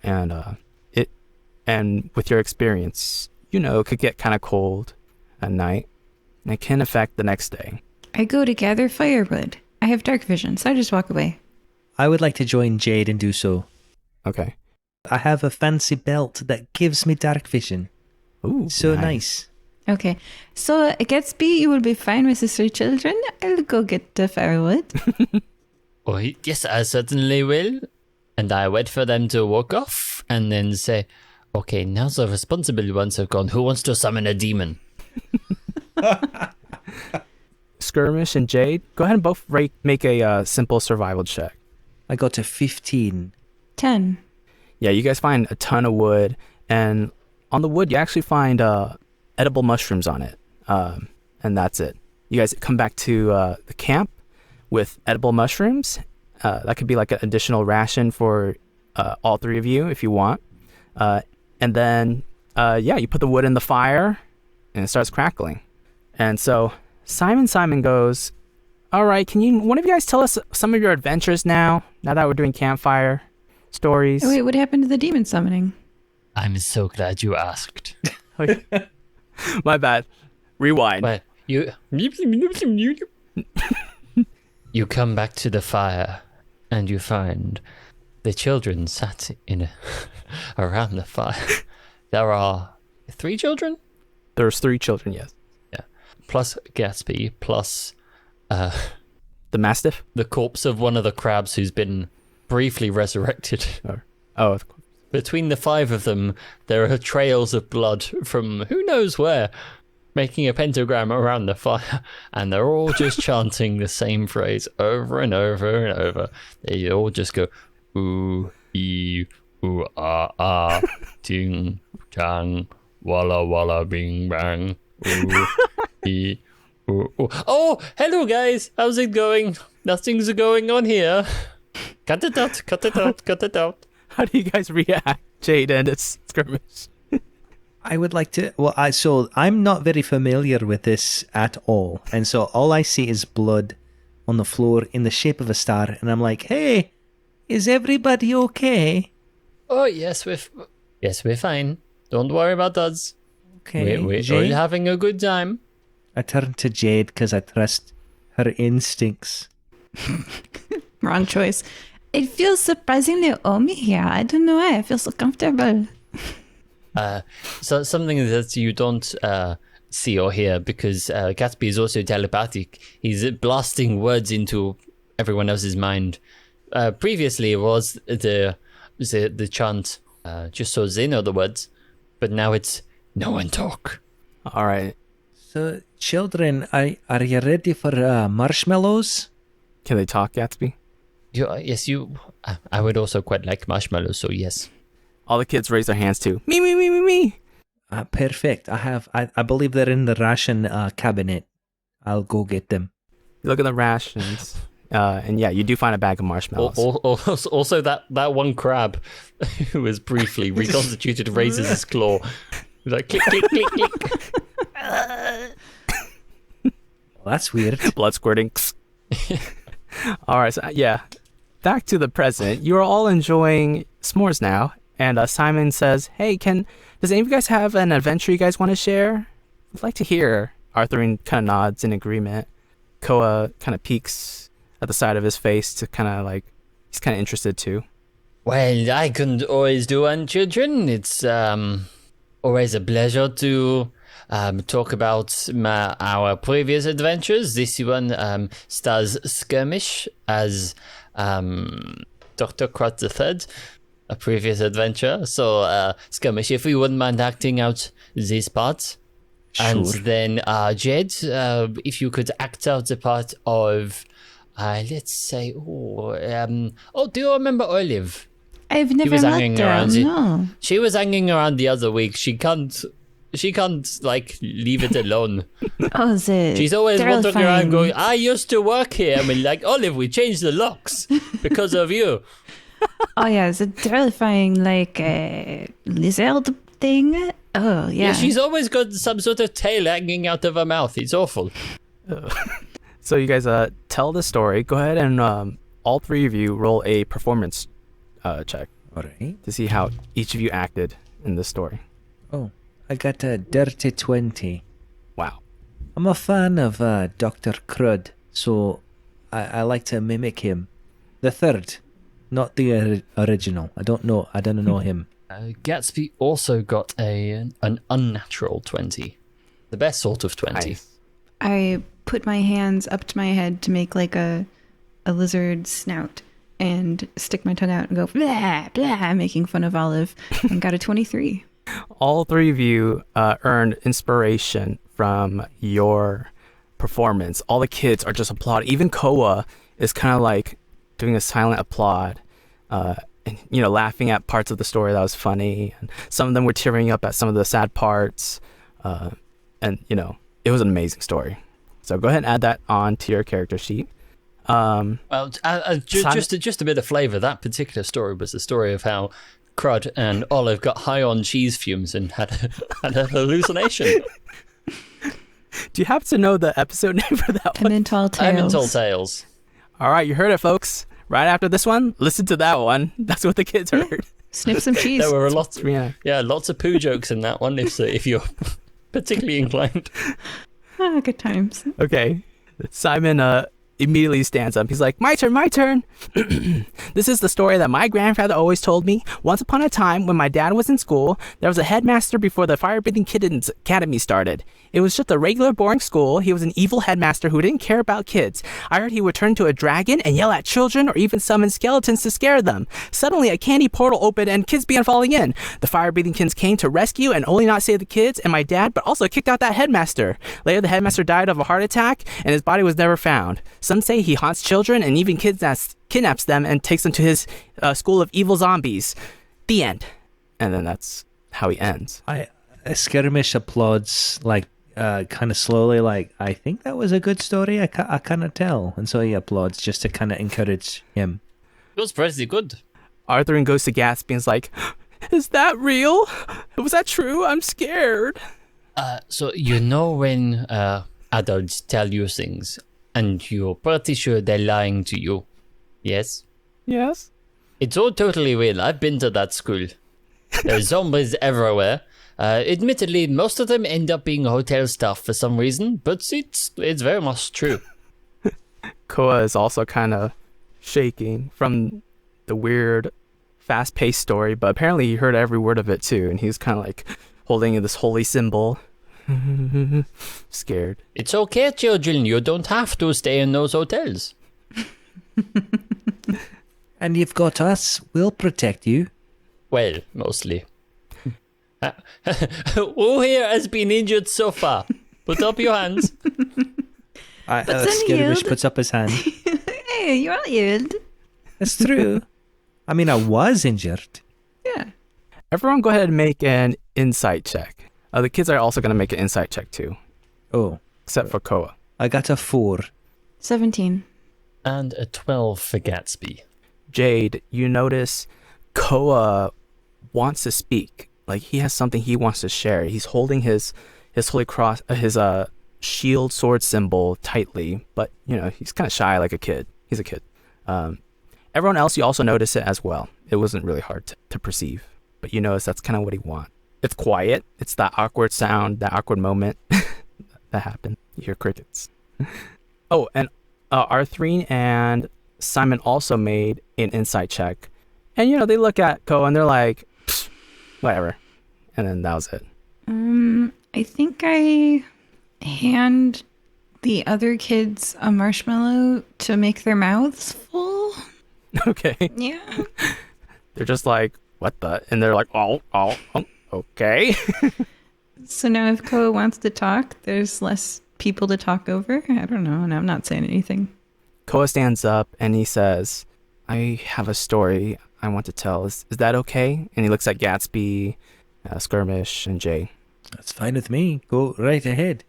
My family was attacked by pirates because my dad, being a paladin for the Sunblades, he put their captain pirate leader in jail. And, a few years ago, the pirates came to our place and beat up my dad and threw him in on their ship and kidnapped him. And I saw fire-breathing kittens nearby. I begged him to save him. But not you guys, but the fire-breathing kittens were too late. And I feel like if it was the Sunblades, they would have saved him. But I know there's tension between the Sunblades and the Fire-Breathing Kittens Guild, so, maybe they didn't try the hardest, And then he just sits down. And now it's kind of like quiet. Arthurine and Simon are just eating their s'mores. Skirmish would like to put a massive hand on his shoulder, like, it's okay. It's okay. I'm sorry. Sorry that happened to you. Oh, thank you, Mr. Skirmish. Thank you. It's okay. Says. Sometimes, child, as a police officer for 27 years, I failed to save people. And you have to live with yourself after that and ask yourself, well, I failed to save a person. Does this mean that I should perhaps stop being a police officer or stop trying to save people altogether? And so I did. I retired. And so you too should just stop trying. Just give up on everything. Because if you can't do it once, you could never do it, right? Right? So I bother at all. Or, you could think everybody fails. And if we all were to give up, I give up, you give up, there will be no police officers at all. And there would only be pirates. So which is better? Police Pirates. officers. Simon says pirate with his mouth full. Pirate. So let's just all be pirates. Or perhaps you should forgive yourself for failing a little bit, Everybody does. And if we were unable to forgive ourselves and keep trying, then there will be no one helping at all. He looks at Gatsby if he's going to say anything. Would you like to see how fast you can go if I open a couple of portals? You can make portals? Oh, yes, only the ones, but I've been experimenting with these, and I'm pretty sure if I put layer one on top of the other, you're just going to keep going around in circles and get faster and faster and faster. And then, because I can only hold on to it for 10 minutes, it's like a really good game of pass the parcel where you're never quite sure whether you're going to fly up or fly down to your deaths.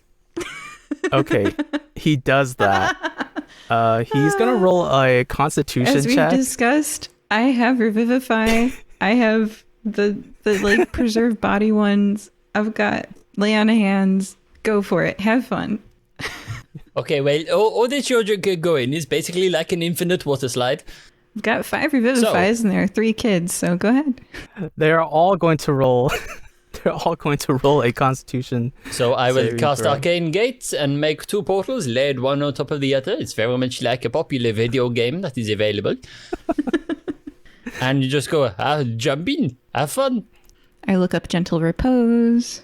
Surprisingly, they all are okay. They actually have pretty strong stomachs, so they're actually pretty good and enjoyed it. So they just spend 10 minutes just falling. What's terminal velocity on a child? Was it I don't 170 know. feet per second? Let me look that up. But they rolled pretty high, so they're pretty good. As they're falling through the portals, I would like to arrange like hay or a soft substance like a cut down corn stalks or something under the portal. 120 that when miles they- per hour or 200 kilometers per gosh. hour. So when the portals disappear, they'll actually fall softly, and the impulse of the impact will be, will keep them safe. Which is Okay. 300 to 600 they, feet per second. I think that's going to hurt whatever you land on. Oh, for sure. But it won't kill them. I don't believe. Yeah, they all like broke a toe. Oh, wait, no, that was for a bullet. It's 216 feet per second. 170 wasn't a bad guess. Nice. I mean, Nice. I can drop the concentration at any point I choose, so if anyone distracts me too much, it's gonna go. Oh, I know. Can you put the last portal facing upwards? And then they will come to do some mass and have them end with velocity of 0 at the top of the dome. Well, actually, strictly speaking, what I can do is I can, on my turn, well, it's always my turn, but at some point in there, I can make one of the portals rotate. So if I time it right, then they will fly down into one and then go shooting out of the other at an angle into the lake, which I'm assuming is about a mile away. So they could have a good. There's no lake. You're just surrounded by ocean. They could go into and a the ocean. forest. That's a really big lake. It's a tidal lake, is what it is. So tidal saltwater lake. Okay. Are they gonna fly out there? It's like pitch black dark. Yeah. So anyone who is just hiking in the woods overnight will see. Silhouetted against the moon, 3 screaming children, like very much like E.T., just go whee Over the moon. over the moon, and hear a very faint splushing noise. The kids, they all come back, climbing up this How cliff. do they come back, DM? Well, there's a Nikamoy Coast Guard. We met one of them earlier. Oh my gosh, that's true. Sapphire brings the kids back. was on patrol. She was like, "Oh my gosh, like, what did you guys do? They nearly died. I had to save. You guys were so lucky. I was out on patrol, and this was like my night." And she kind of heals them, and like brings them back to the camp, and tries them up. She's like, "Please keep them safe. Like, oh my gosh." And she turns around in her armor, and she just kind of walks back to the down the cliff towards the beach area. And you actually kind of see that she was like on a fast ship, and that's just kind of cruising around. That's all. All right, so it's gonna be lights out from here on out, and everyone, you guys can go ahead and head to your respective tent areas. The kids kind of are tired, and they're like, "Okay, I think I'm done. We just flew like 1,000 feet." So they all kind of go in their tents. That worked. Yep. Their feet's just sticking out of their tents. Koa goes in, and before Koa goes in, he's like, "Hey, Mr. Skirmish, Miss Jade, and Mr. Gatsby, thanks." And he kind of goes in the tent as well. And so all you guys are kind of sleeping. You guys are sleeping in the adult tent section area, and the kids are sleeping in the kids section area. The night's, the moon's like right on top of you guys. It's a good night. Suddenly you hear Bunyan barking in his kennel. Oh yeah, he went back to his kennel. Forgot to mention that. Bark, bark, bark, bark, bark. And a loud bang sounded like it was like right underneath you, like boom. And all of you in your tents or bedroll suddenly feel like you're falling. And while you're falling, Everyone go ahead and make a dexterity saving throw. 19. Okay. Well, this is embarrassing. I got a natural 1 because, let's face it, I'm asleep. I got a 12. It's good. All right. Boom. You fall onto what seems to be like another floor, a lower floor, and you hear two laughters. A high-pitched one, like, and like a low one. And we're going to go ahead and take a break from there. And yeah. And with us today, we have Skirmish. Laughter is not always fun. I'm very curious where this is going. Gatsby. I swear, if this is my old crew looking for money, I just want to say I thought you were dead, honestly. And Jade. Dead or really dead? Because I can gentle repose him, I can put some coins on the eyes, give him a little salt. I can make them sing. Oh, dead. All right. Before we break, we have a review to read, which I'm very excited, and 2 shout-outs. So this is a red letter day for fire-breathing kittens. So I will start with a review because there's a lot to read. Here we go. It says, this is number 1. It says 5 stars. So that's the right number of stars. Do 5 stars. Fantastic. Then the text says, so I am somewhat new to D&D. I stumbled across this podcast because I was trying to learn more about the game. My thought was that hearing actual gameplay would better help me learn different classes and rules. As I listened, I found myself not only learning the ins and outs of the various features of D&D, but really warming up to the multitude of characters I would hear. They each have their little idiosyncrasies, and it feels like being amongst friends when I hear them interact with one another. It's just plain fun. Each episode is long enough for my ridiculous commute, but are also self-contained so I can go back and listen to older ones and still get a complete story. My favorite characters are probably Cecil, Boltzmann, Olive, and Aaron. Oh, no love for Skirmish. That's okay. I highly recommend this podcast. I showed up for the lessons and stayed for the fantastic quirkiness. Signed, NinjaBot5288. So thank you, NinjaBot5288. Wherever you may be. And then, buy me a coffee, shout-outs. You too can rate, review, and get a shout-out. So this first one is from Tommy S. And he writes, what I would love is my own character just interacting with the kittens. Doramir the Dwarvish Rogue with his dark padded chain armor and hide. Loves golden pets. Don't like giants. Hi, kittens, and thank you. Just love listening while at work. Makes my mood so much better. Thank you, Tommy S., for considering us. It's just thank you for listening. It's so great. And then a second one, it says, this is from Carl G. Hey, Jessica. I'm not sure when this shout-out will go out, but you're the coolest coworker in the world. Happy early, late/on-time birthday from all of us in graphic design. So... awesome. Thank you so much for listening, all of you, and feel free to look us up and get a shout out or review, and we will read it just like we're reading these. So there we go. Bye. Bye. Bye. We hope that you're enjoying this episode of the Fire Breathing Kittens podcast. Please leave us a review on iTunes.com.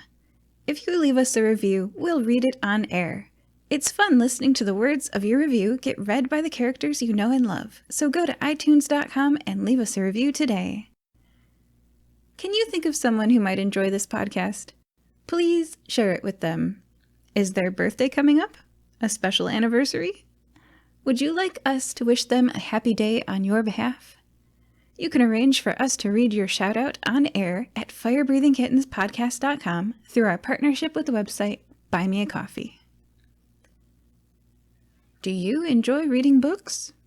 You can find paperbacks and ebooks based on our adventures on Amazon.com in the bookstore, Fire Breathing Kittens, that part's all one word, podcast. The authors do a great job of adapting the stories into fun novels. We also have official merchandise on redbubble.com. Imagine owning a notepad with the fire-breathing kitten logo on the front, or a t-shirt with one of your favorite characters. And lastly, I'd like to take a moment to sincerely thank all of you. We don't pay to advertise this show, so the only way we can grow is through the support of listeners like you. Thank you. Welcome to Fire Breathing Kittens. Today we're back with Skirmish, Hello, everyone. Jade, Hello, I'm Jade. and Gatsby. It's a me, Mario. All right, so let's see. Who is going to do the recap? Everyone roll a dice, and I have a dice here. Whoever's closest, we'll go ahead and tell. 17. 2. 14. All right, so I got exactly 17. So Gatsby, go ahead and briefly describe what's going on. Well, I think it's only fair to delegate to the listener. So, listener, would you mind quickly telling us what happened? Listener, go ahead. Oh, it's very interesting, yes? Yeah, sounds about right. Demon Yeah, Lord, I- okay. I remember that bit, yes. Oh, yeah, that's right. Oh, yes, there is that banana peel. I remember that. Yes, very important. That comes up again. Yes, I think that just about covers it, yes. All righty. Well, I guess we're done with the recap. Thank you the very much, important listeners. thing to remember is that we've just fallen down some sort of hole and come across some mysterious laughing figures, but everything else is all good. You know what happened. You listened to the last half. Might I say, though, do we have the best listeners or what? That was fantastic. I couldn't Applaud. have done better myself. All right, so we're going to go ahead and see the dexterity saves that you all made. Jade, you rolled a 19. Gatsby, you rolled a 1. And Skirmish, you rolled a 12. Yeah, All right. Correct. So I want all of you guys are going to take a 2d6 falling damage. So 9 for each of you. Okay, everybody come here. I've got to lay on hands. Okay. 9 I would- times 3 is 27. No. So I have 3 lay on hands left. Okay, everybody are fully healed. I'm going to wave you off. I'm totally fine. Don't worry about me. I'll let you know when I need it. So keep And- that 9 for yourself. Gatsby, you want the high five? He's still sleeping. That's a heavy sleeper. Broken arm. And I just pat the broken arm and it heals without Gatsby waking up, I guess. Okay, so I have 12 Leonance points left. Children, I look around. before we look around, you're going to take another additional 1 piercing damage. You realize you got caught in a hunting trap. Skirmish, you got a hunting trap that bit you kind of on the right leg, so you're stuck, and you got 1 piercing damage. All right. Gatsby, you also got 1 damage, but surprisingly, the hunting trap is on your head, so it clamps you right on the skull. I don't know how thick your skull is, or if it got caught on the horns or anything. I don't know. What if Let you me woke tell up? you, I have got a splitting headache, and I don't know whether it's the alcohol or the hunting trap, but something is not quite right. It's the sandwich. Oh yes, where the olives in that sandwich? Yeah, sorry. And, Olives always do Jade. something weird to my stomach. and Jade, your hunting trap is stuck on your tail. Psst. 1 damage. 11 lay on hands pool left. All right, and you guys are all just 5 feet together. You guys are kind of all entangled in your tent. And as you hear the 2 laughters, torches light up, and you find yourself in this underground, narrow path, only 20 feet wide and 100 feet long. Above, you see a large hole where you fell from.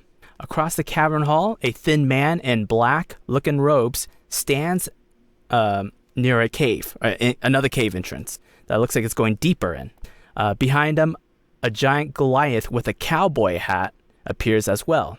Both appear to be undead, with a curious green moon symbol and sword in the middle on their foreheads, etched on their foreheads magically.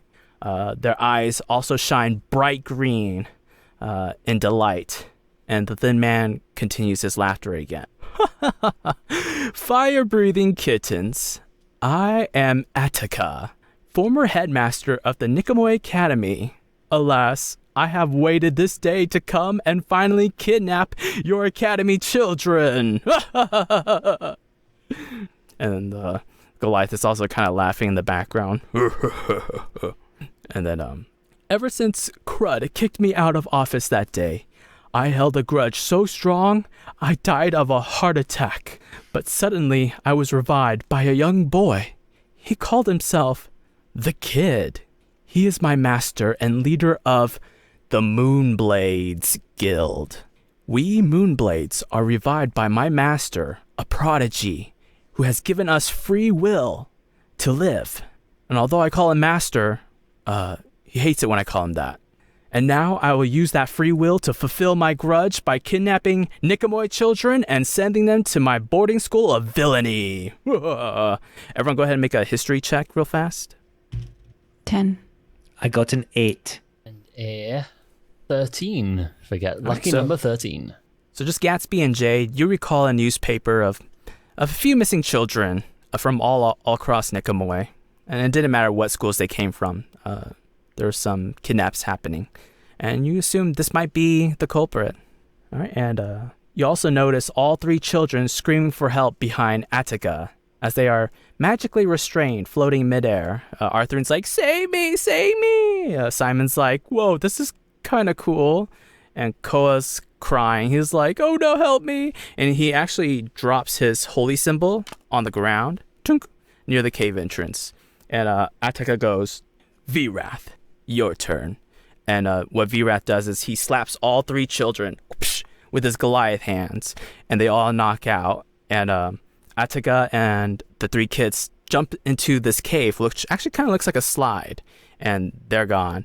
In this narrow pathway, Vrath, the Goliath, with a cowboy hat, his name's Vrath, looks at you guys, and he's like, Simon, I've been looking for you. I am Vrath, and you killed my brother. And I know what's going on here. It's a simple misunderstanding, sir. See, this man's name is Skirmish. You're looking for a different blue person, okay? Skirmish. Yes, they both work for the same guild, but it doesn't mean it's okay to be racist. Do all blue people look alike to you? I don't know how I feel about that. His green shiny eyes are a little cross-eyed. Sorry, I'm mistaking you with someone else. Pardon me. Skirmish, I've been looking for you. It's been so long since you killed my brother. I didn't kill anyone. Oh, you didn't kill anyone? Really? Everyone go ahead and roll for initiative. Hey, you know, Skirmish, killing people is against the law. I would have to join his side if you ever killed his brother. Well, let's find out what he knows. I got an 8. Okay. And Gatsby got a 14. Okay, and then Jade, what did you get? 3. 3, okay. Okay, so the order is Gatsby, Skirmish, and Vrath. Now, before we start, is there anything we need to do just to mess with this guy a little bit? You know? Probably make fun of his hat. That's what I would start with. Nice hats. Did your mother pick it out for you? Oh, I elbow you like, oh yeah, good one. She did. How'd you know? Because I saw her the night before. Oh! And I was wearing a cowboy hat. Wow. He actually I'm not found sure that what funny. that says about your relationship with your mother, but I think you can infer something. He actually found that funny. All right, and Gatsby, you go ahead and go first. He doesn't respond. Well, I mean, we'll count that as me using dissonant whispers. So please make me a wisdom saving throw. Okay. Does a 9 beat it? It does not. It is a 17. So well, it says I whisper discordant melody, but we'll count a slamming insult as discordant melody. So that will be, this will be, 31 psychic damage. And you must use your reaction, if available, which it is, to move as far as your speed allows away from me. So run along, little child, and think on what that cowboy hat really means. He runs back to the cave entrance, 30 feet back of him, and he kind of like holds his hat. You didn't mean it. And then, and that's it for Gatsby. Oh no, I totally meant it. Your mother's name is Vera, right? I'm V-Wrath. No, that's not her name. Also, whose muzzle was that? Oh. All right, Skirmish, you're next. All right, so I'm unsure what to do. Usually I jump into action, but now I want to find out more. It's like, excuse me, Mr. Virath. Tell me more about this accusation you've got about me killing your brother? Yeah, you don't even remember? Who was... Not really. I didn't kill anybody. So, unless you count Mishra, but that was many episodes ago. I don't think I need to tell you anything. All I know is that you killed my brother. You guys were in the same platoon. And, he was so excited to be under you. And then that one day, you killed him. For nothing? For what? And ever since then, I dedicated my life to hunt you. I'm a bounty hunter, and I'm here to find you, Skirmish. All right, I know what's going on. So I think that's about the 6 seconds I can use to talk. I'll go ahead and try to knock him out then. How far away is he? I know he had to run away with... he's 130 feet now. Oh my. So what I will do is I will use my movement to move 40 feet toward him. So I'm within 60 feet. Then I will throw my warhammer by the name of Good Cheer. I will throw it at him, and then let's see. Oh, you actually can't move. You're stuck on a hunting trap. Oh, so yeah. I'm stationary. Okay, you have to make a strength check if you want. That's only if I want to escape, correct? Yeah, or to escape. Yeah. Okay, I don't know when to escape because I want to throw my hammer at this guy. So I can throw it within 120 feet. So that's perfect. So I'm going to throw it at him, and then it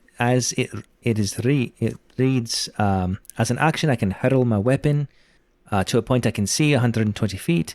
When it reaches the point, the weapon vanishes in an explosion, and each creature in a 20-foot radius sphere centered on that point must make a dexterity saving throw, and then take some damage. So basically, I'm throwing an explosion at you.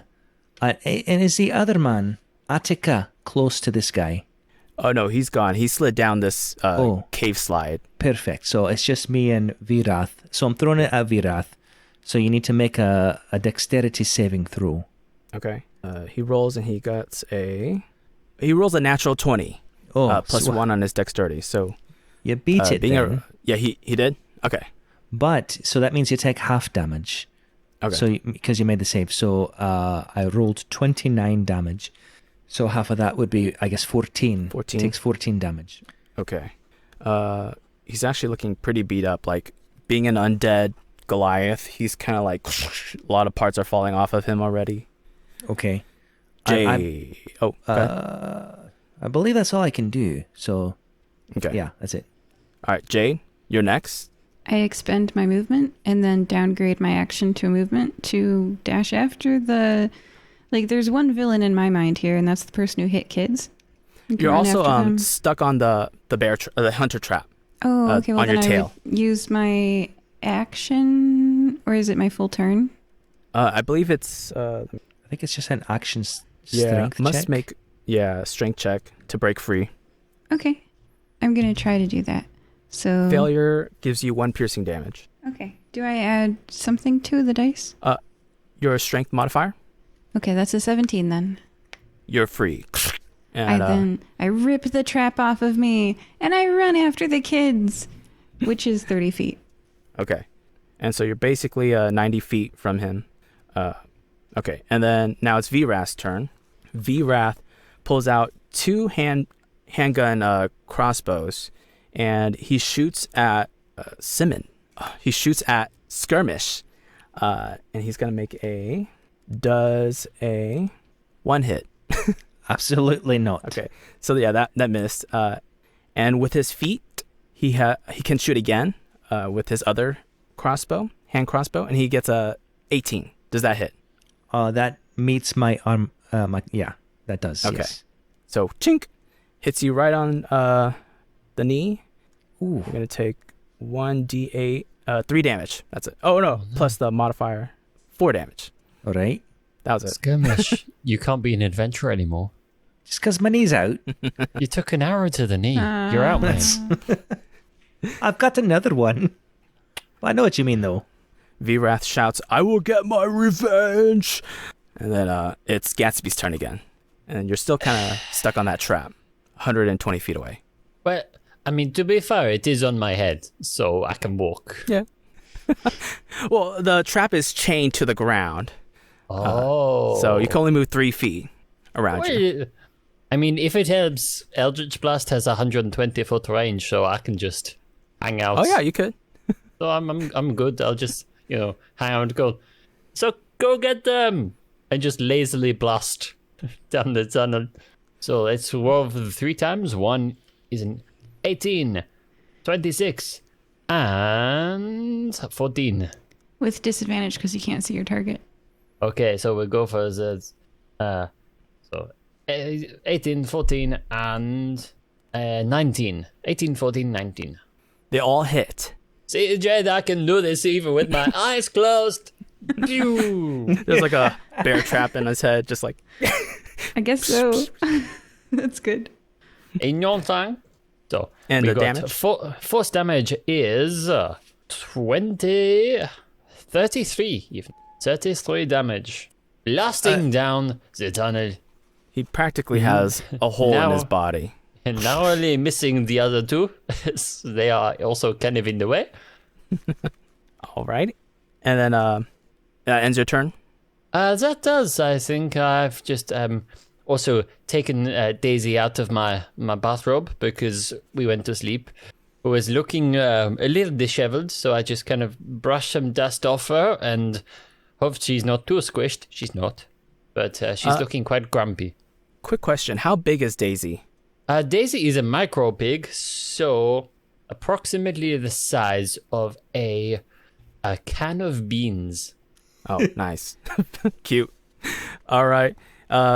Skirmish, it's your turn. So I would like to use my action to try to escape this trap.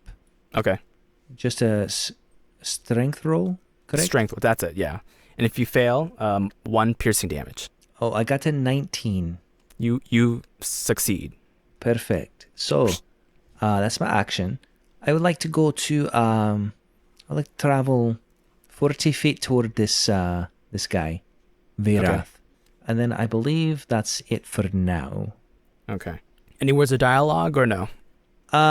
Just say, look, I think I know what you're talking about with the slaughter of the Veil of Shadows, but that wasn't me. That was something undead, and I could tell they got you too. Yeah, I heard that story already. I was there when you told everyone. And I don't believe you, just like everyone else. Well, we'll set it straight. But first, we'll take care of business here. Jade, you're next. I keep running. Run, run, run, run, run, run, run, run, run, run, run, run, run, run, run, run, run, run, run, run. Batman. Okay, so you were 90 feet from him. So now you're 60 feet from him. You're getting closer. Well, so I moved Did you 30, double? and then the dash action. Okay. I downgraded my action to a movement and I have dark vision, so I can see where I'm going. Run, run, run, run, run, run, run, run. So 60. All right, Jade. Yeah. Yeah, you're 30 feet from him now. Yeah. So you could probably get him next turn. Did you want to share any dialogue or no? I'd like to know, are they like carrying 3 kids as they run? What you saw was the 3 kids were magically restrained, and Attica slid them down this cave slide, and they're gone. They went through this entrance. Behind Vrath is the entrance that he's guarding. He's kind of like slowing you guys down, basically, or trying to kill you guys. All right. Okay. Okay, yeah. 30 feet away. Vrath, you're next. That's me. All right. V-Wrath is going to cast a spell in front of him. He casts Wind Wall.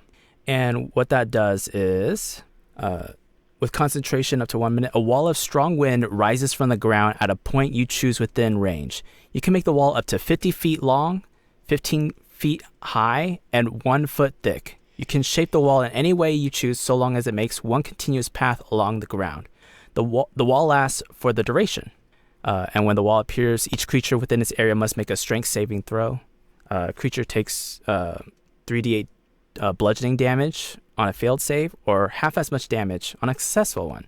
And so he's going to make a straight line right through the hallway, and you guys are all just getting pummeled by this wind wall across the hall. So go ahead, everyone, make a strength saving throw. How long was the wall again? It's only 20 feet wide. Yeah, but how long? Because Gatsby is 120 feet away. Oh, yeah. Let's see. The wall... Oh, only 50 feet. My bad. So actually, it's only Jade. Okay. Only Jade gets the damage. My bad, Jade. I rolled real bad, so that's a 7.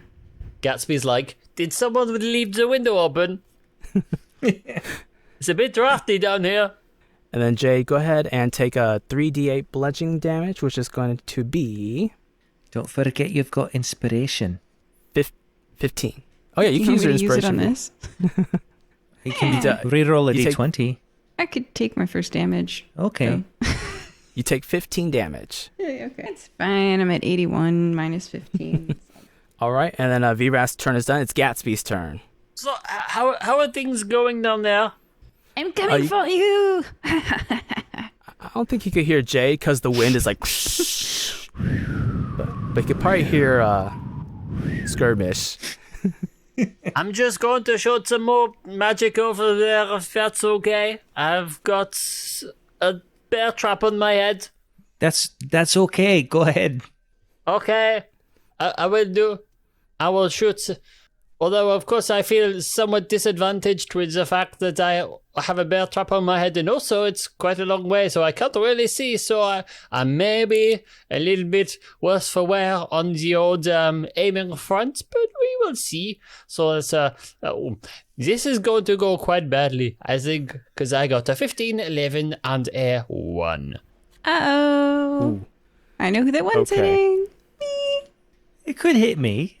So for this one, well, how my magic technically works within the fiction of the game is that Daisy is my my magical, whatchamacallit, the one that actually makes the spell. So I give her a quick squeeze, and the magic just shoots out of her. So in this way, she was just looking a slightly different direction. So it all goes weird. So anything, well, that one you can do with as you wish, but. If a 15 did anything, then it still hits. Yeah, the 15 was the second one. I missed that one.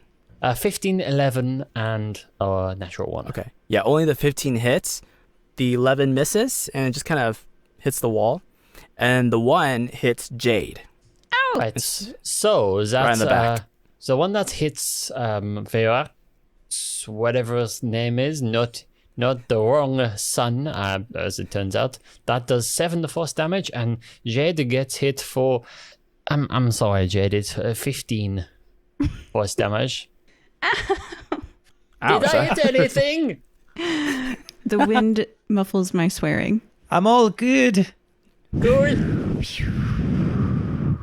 All right, and if that's it for Gatsby, Skirmish. All right, so I would like to use my bonus action to rage. And so a couple of things happen at that time. So number 1, I get to roll because I'm a wild magic guy. So I got to roll. I always am so bad at rolling that. Hold on a second. So I rolled a 6, which means until my rage ends, I am surrounded by multicolored protective lights and gain a +1 to AC. And while within 10 feet of me, my allies gain the same bonus. So I've got coloured lights swimming around me. And then, when I start my rage, I can move half my speed just as a free gift to me. So I'm going to move 20 feet toward Virath. And then I'm going to use my movement to move 40 feet to him. And then, so that's the 60 feet to get to him. Yep. I believe my hammer is not in my hand because I threw it. So I'm going to have to punch him in the face. Okay. So I'm going to go ahead and punch him. Is that an unarmed strike? Unarmed strike. Okay. I got let's see how it goes. I got a 10 to hit. That misses. And then I get 2 attacks, so I'm going to do it again. A 13 to hit. That hits. Okay, he gets 5 damage in his... 7 damage in his face. Okay. You punch his jaw, and his jaw's like hanging, but he can still talk with it. Oh, Skirmish, I will get you. Oh, that's gross. Yep. And then Jade's turn, yeah. So I was trying to run after the person who hit the children. Oh, yeah.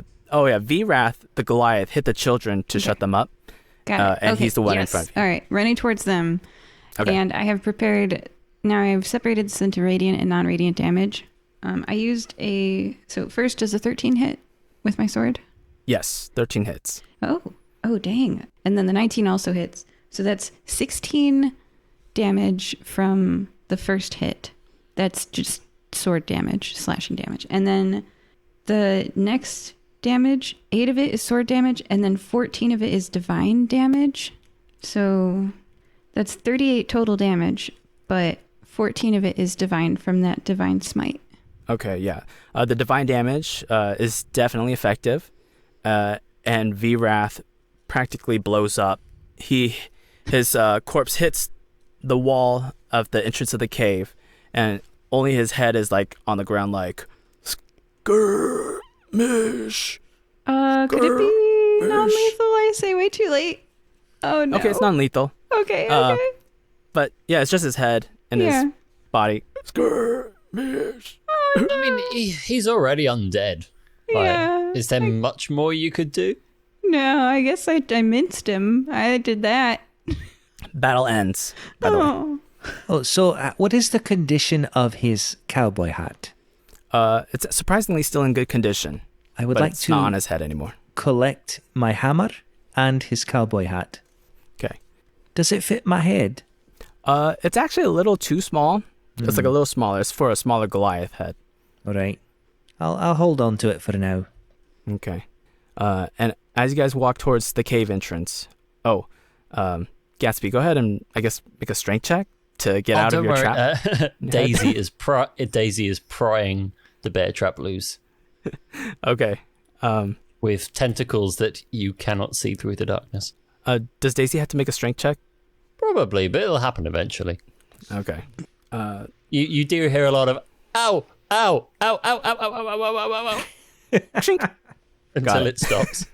All right, and so you guys head to this cave entrance that looks like a slide. V-Wrath is kind of like right at the edge of that entrance. He's just like sprawled out like, Skirmish, did you really kill my brother during that day? I will ask one last time. No, sorry, I didn't. It was a group of undead, and I was framed. I don't know how, but we'll get to the bottom of it. I'm sorry, Virath. I'm sorry for you and your brother. And then like a lot of saliva is just kind of... He's still alive. He's just like knocked out. Well, Yeah. all right. Okay. All right. So the slide appears in front of you. Oh, okay. How are we going to enter the slide? Is there an order? I'll run go first, yeah.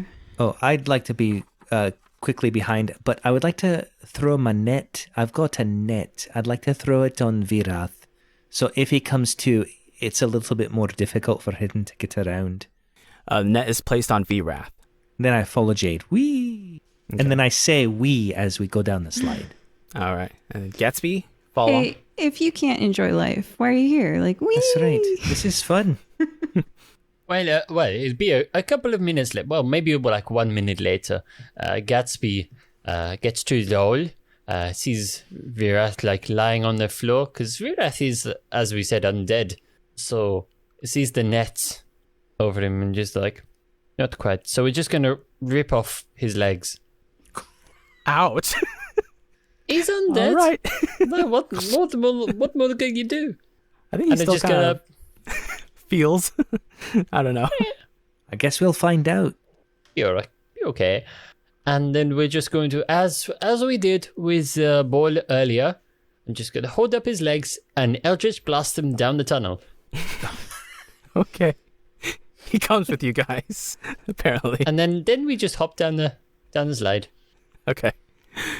All three of you go down the slide. It's only like a 20-foot slide, and you guys safely slide down. It was meant for children, actually.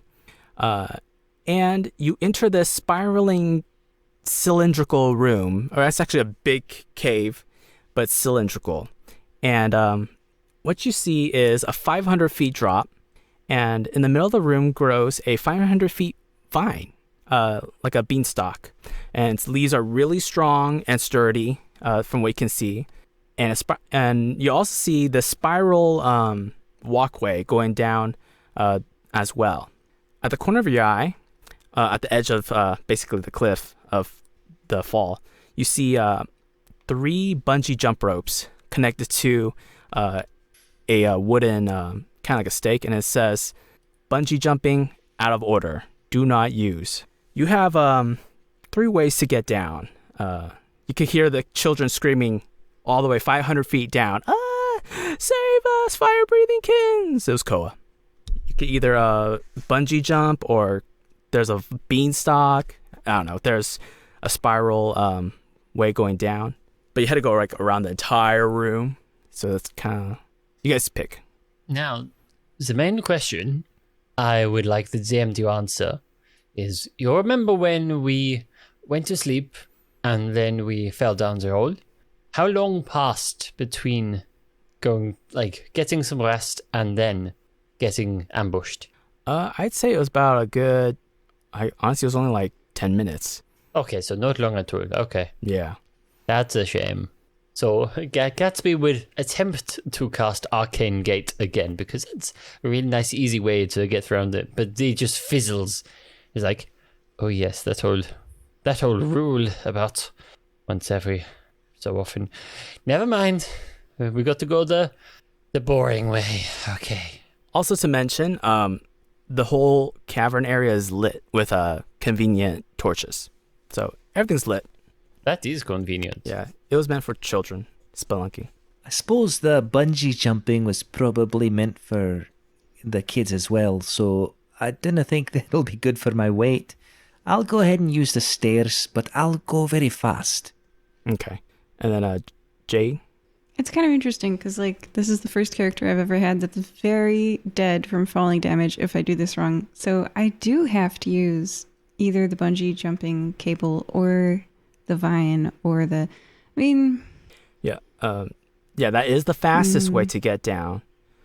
I'm going to tie my stuff to the bungee jumping cable. Like, all of my... Like, just shed my backpack and stuff and... see if it holds. Okay. And all right, what happens? All right, so you quickly do the experiment. Snap. Psh. Your equipment falls all the way to the ground, and the bungee cord rips. Psh. Okay.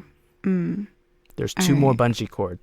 Oh, Yeah. and also you notice that when your equipment was falling, it would hit some of the leaves that the beanstalk would grow, and so it would go boink, boink, psh, psh, psh, all the way 500 feet. Is the beanstalk very far from the edge? No, it's only like 20 feet away, about 20 feet away. Okay. If I were on the beanstalk, could I like lock my hands around it, or is it wider than that? You could give it a try. Yeah. It's actually a pretty wide beanstalk, but it's very grippy, like very climbable. It spirals like 2 stalks together. So. All right. I take yeah, off after skirmish. Okay. All right. So as you guys go down the spiraling, I guess you could call it the long way, but the safest way, you finally made it to the bottom, Well, and wait, you don't we've hear got Gatsby. Oh, Gatsby, did you choose? Well, I think I may have to go for the stairs unless we can somehow convince some recently summoned demons to act as a caution. Which is Okay. Gatsby just like ponders this out loud and go, Now, could we do this? Could we do that? It's a little dangerous. I prefer to put other people in danger. Skirmish? Yeah. I don't suppose you would mind. Oh no, that means me to be there. Never mind. Maybe the stairs would be sensible. Oops. All right, so all three of you sprint down. Are you guys sprinting or running, walking? Absolutely, I'm sprinting. Okay. Chink. You set a trap, and this big boulder falls and starts rolling on the side, catching momentum down the stairs. You guys all have to make a simultaneous action.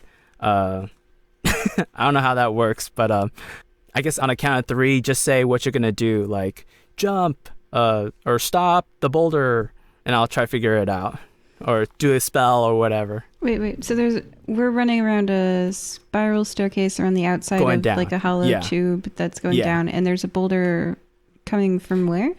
Coming from the top, and it starts rolling down the spiral staircase on the side. How close Coming are we towards to you. the bottom? You guys are about 250 feet away, halfway. You guys have about one action to react. Is there a landing or a cleft in which to hide? All you just see is the beanstalk again in the middle with leaves outstretched. Again, they're pretty sturdy looking. But other than that, you could try to keep running. Okay, so I know what I'm doing. Do we have to disclose this at the same time? Or can Yes, we communicate? at the same time. Okay, so we're gonna You do have to like say a at the same 3, 2, 1. time. Yeah. Okay. But All right, do we is have everybody time ready? to? Do we have time to talk before this boulder? No, Okay. that's it. Come It on, just let's landed go. right behind you guys. 3. 3, 2, 1. I jump on the beanstalk. Jump for the beanstalk. Eldritch Blast. Okay. Gatsby, go ahead and roll a attack roll on.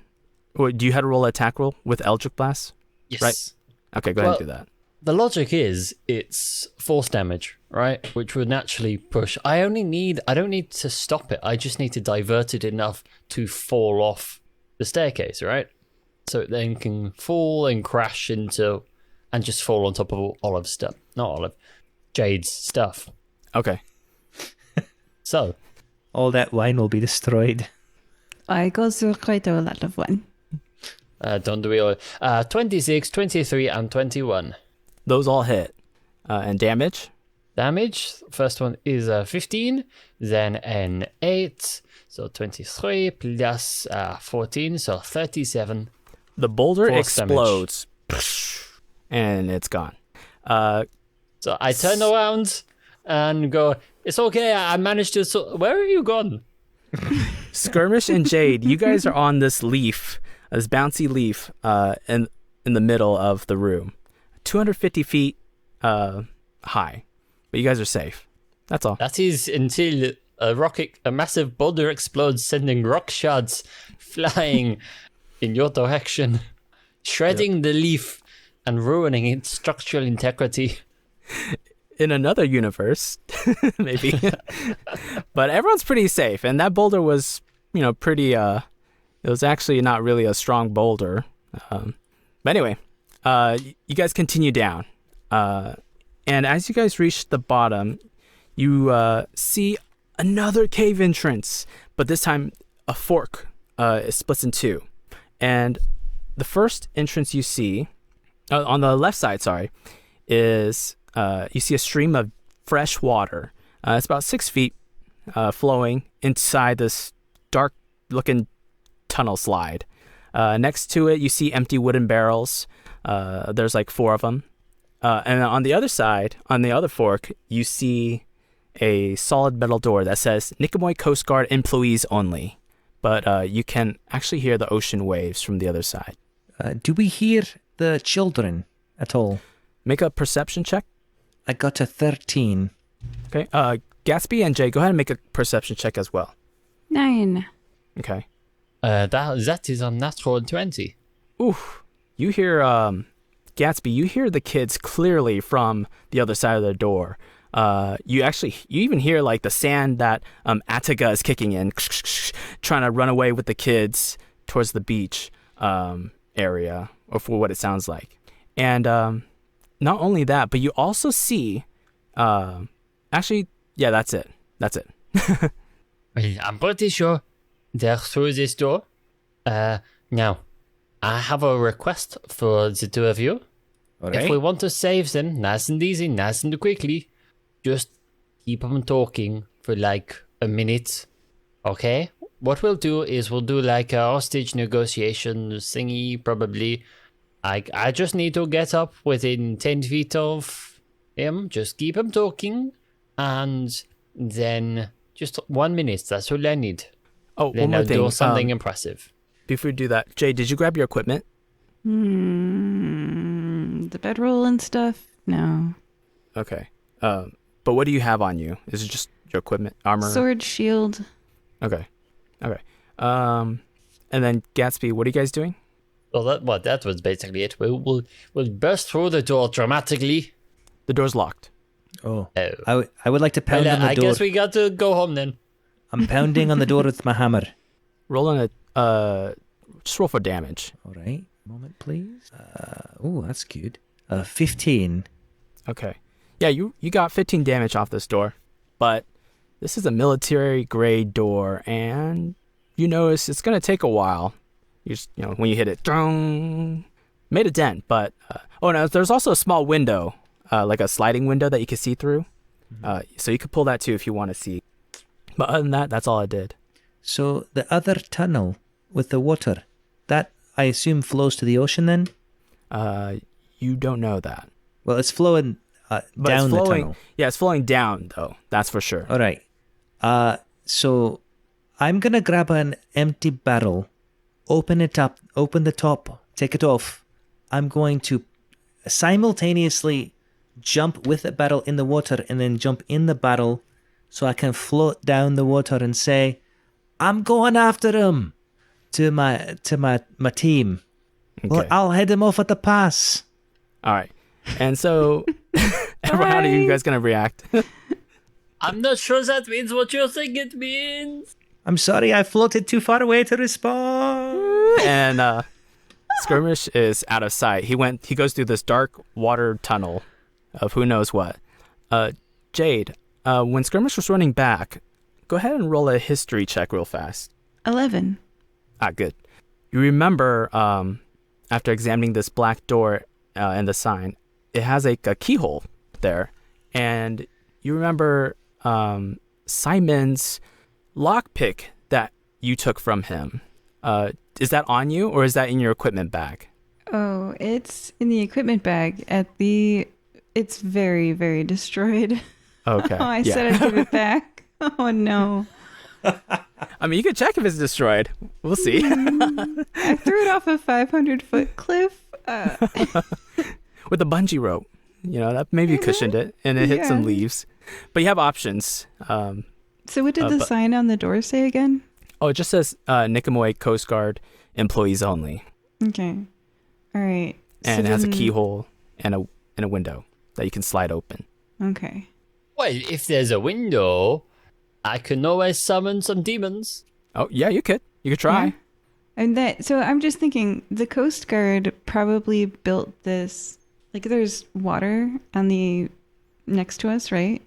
Okay, so that Yes. means that it's maintained by the Coast Guard. Its purpose is probably to store some stuff for boats. It's like a storage room, which means there's no exit.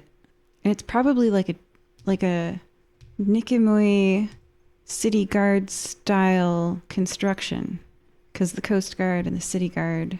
So I worked for the Nicomoy City Guard for 27 years, which means I know, like, this reminds me of the facilities at home. And if I know the facilities at home, I know the guards at home, and they're always locking themselves out, and they're human and devilkin and people. So I look around because I think that there might be a key around here. There's so many employees. One of them's stupid. One of them put a key around here.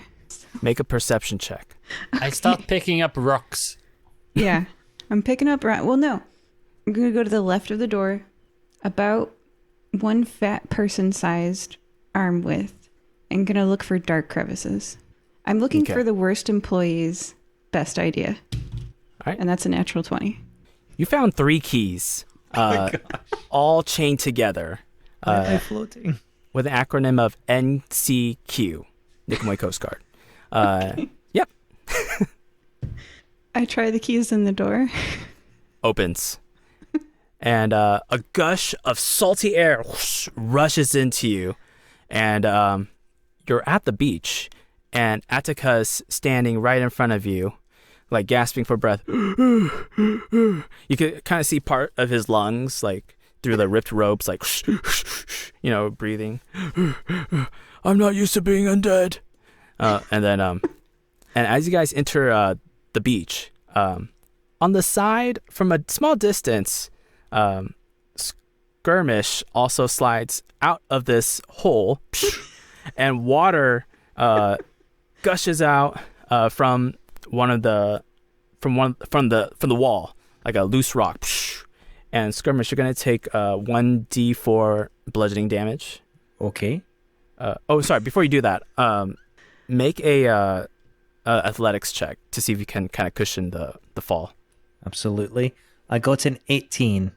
Okay, yeah. Just make 1d4 bludgeoning damage. All right. Let's see. I got a 4. So, 4 damage. Oh, sorry. I should have rolled that. But yeah, you took 4 damage. It's all right. All right. So, as you guys enter the scene, the kids are behind Attica. They're still knocked out, all 3 of them. But they're like laying on the sand now. They're not restrained or anything. They're just on the ground. Skirmish, you're also covered in baby crabs all over you. It reduces your speed by 5, but you got crabs all over you. That's all. That's a case of the crabs, eh? That's not good. And speaking of crabs, there's all these like undead crabs, like kind of covering the children, like examining them. They too also have green eyes and a moon symbol with a sword on it, and they're just kind of looking at the children. And Attica's just breathing heavily, like, how did you guys catch up with me? I locked that door. I stole this key that I found. And then, yeah. It's okay. Don't worry about it. Have a sit down. What? Just have a little bit of a rest. You're not used to being undead. It's okay. Let me come and help you. And I will just walk over to him and just give him a hand and secretly start saying some magic words, because this spell takes a minute to cast. Well, actually, when you were walking towards them, you actually noticed a small ship at a distance of a dock from 100 feet away. So just background information, there's a ship that he was trying to get to. But as you're walking towards him, go ahead and everyone roll initiative, because he is not going to take any of this. I got a 19. Well, that's a 7 for Gatsby. 4. Okay. Skirmish, Attica. Who rolled a 7? Gatsby, right? Gatsby and Jade is the order. Okay. And before the battle begins, Attica goes, "Leave now or I will kill you all." And he bursts himself into a shadowy dragon figure that kind of takes his place. It's like a very shadowy figure, very, very tall. And it roars like, "Ah!" And he says it again, "Leave now or I will kill you all." I'm using Gatsby's special effects. Kill you all. And Skirmish, you're first. Well, at the sound of that kind of threat and that transformation, I'm going to go ahead and use my bonus action to rage. How far away am I as I come out of this hole in a battle? You're only 30 feet away. 30 feet. Oh, perfect. Yeah. Okay. You're actually the closest to the sun. Well, this is exciting then. So I will rage, and let's see. So that means I get to do a wild surge, and I will get a 3 this time, which means an intangible spirit, which looks like a flump or pixie, my choice. I will pick flump, appears within 5 feet of one creature of my choice that I can see within 30 feet of me. Perfect, he's 30 feet. Nice. At the end of the current turn, the spirit explodes, and each creature within 5 feet must succeed on a dexterity saving throw or take 1d6 force damage. So, I will go ahead and have a flump appear by this guy. His name will be Charles. Charles the Flumph. And then I will run toward this guy. And then I will pound him with good cheer. My hammer. All right. You attack the dragon. Go ahead and make an attack roll. All right. That's a 15 to hit. You actually notice that it did not work. It just went right through it. Shoom. And you see a shadow, the pieces of the shadow just kind of disappear and then reform back. And when it broke apart, you actually kind of see a dark figure in the middle of the dragon with hands up like this. Okay. Palms out. So I actually get 2 attacks. So where that figure was, I would like to aim my second attack. Okay. You'll have to walk through the shadow. You'll do that? Oh, yeah, absolutely. Yes. Okay. You enter through the shadow. Dragon. Yeah, you enter the dragon. And go ahead and make an attack roll. Right. See what happens. Oh, my. I got a 24 to hit. You hear like a very high-pitched scream like, ah! And go ahead and roll for damage. All right. That was Attica. Oh, I see. I got, 12 damage plus 3 from raging. So that's 15 damage. Okay. Ow! The dragon immediately disappears. And Attica's like clutching his arm, which is now dislocated. He was like, how could you? Run! And he started running himself. Before he goes, yeah. I was going to say that my flump Charles gets to explode next to him. Oh my gosh. What does that do? So I believe it gives him, how much was it again? Was it D8? I forget. I think 1d6. A D6, okay. So I will roll 4. He gets an additional 4 force damage. No, I'm sorry. You have to make a dexterity saving throw. Okay, let me... does a 15 beat it? It has to be a 16, so no. Darn, okay. So you get an additional 4 force damage. Does he move or does he just stay in place? No, he just takes the damage and goes, ow. Okay. Or whatever. His profanity, hair perhaps. Rips off. Okay. Now it's Attica's turn. He is retreating. Are you next to him, Skirmish? Oh, right on him, yes. Right in front of him, right? Yeah, you're right in front of him, as well as your little friend. So, my friend exploded. Oh, he died. He died. So he's gone. But I can bring another one back next time. Okay. But for now, it's just, he's gone. Go ahead and make an opportunity attack. Oh, absolutely. Does your you still have your hammer, right? It didn't explode. I do. I picked it up. Okay. 13 to hit. That misses. Okay.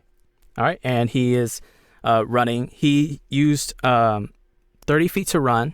And he uses both turns to run 60 feet away, just kind of running pathetically. He actually jumps over the children and is just still running. And the kids are just knocked out. Jade, you're next. I command them to stop. He is... Please, it's a spell, so... Okay. He's 90 feet from you, though. So command is... I'm going to read it for you. Oh, okay. I move forward 30 feet. And then 60 feet away from me is my target. Casting time, 1 action. Yeah. Move, cast, stop. I speak a 1-word command to a creature I can see within range. The target must succeed on a wisdom saving throw or follow the command on its next turn. Okay. I'm going to go ahead and roll. The spell has no effect if the target is undead. Ah, there we go. I yell stop, and nothing happens. He's still kind of limping away. Do you have a bonus action you want to use or anything? Oh, no. Yeah. It's 60 feet, so there's not much I can do. Okay. Then we'll go ahead and do a Gatsby. You're next. And on Gatsby's turn, we actually see all 3 kids waking up. They're just kind of like getting him like, what happened? They're actually kind of next to Attica, like about 10 feet away. So keep that in mind. Okay. So I think it is time for a big brain move from Gatsby. Now, we know that Attica serves, whatever, master brought him back, turned him undead. So we also know from general necromancy that the thing that causes most undead to become undead, especially in this sort of situation where you've got a glowing moon on your forehead, then you've been brought back by a spell, correct? Yes, but I think it's more like I think it's like a different because I read the ruling if I know where you're going at, and I don't think it works because it's like a different kind of magic. But go ahead, continue. Well, my logic was if I cast Dispel Magic, then I Yes. would be able to dispel whatever, like, magical, like, if it was a symbol, then, like, keeping him up and going, I'd just be able to dispel that and go, pew! Okay. Does he have to and make stop like a? stuff. I have to make a check, which is 10 plus whatever level was the spell that was cast. So if it was a particular necromancy spell that was used to bring it back, like a zombification sort of a thing, then it would be whatever level that was. So if it was like a 7th level spell, then it would be a DC of 17. Okay.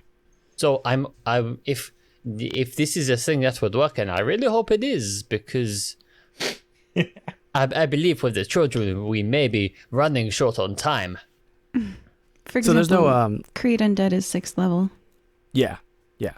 So if it's that sort of thing, then I would also be using my inspiration, because it's quite an important thing to be getting done now. Then I rolled a 17 and a 16, so adding on my charisma modifier, that is a 22 to Okay. blast the magic out of him. It hits him, and what actually happens is the symbol just disappears, and there's only an etched marking there. But he's still limping away. His eyes are still kind of glowing. That magic hasn't really been dispelled, but other ones have. But he's still It's limping okay, away. children, I did something. All right, and then what we're gonna actually do is I'm gonna let one of the kids make an action after watching this, and it's gonna be Arthurine, and she runs and she tackles Attica to kind of grapple him. So there's gonna be a contest there going on, and she failed miserably. Unfortunately, she rolled a 1, and she just falls onto the ground, and he's still running.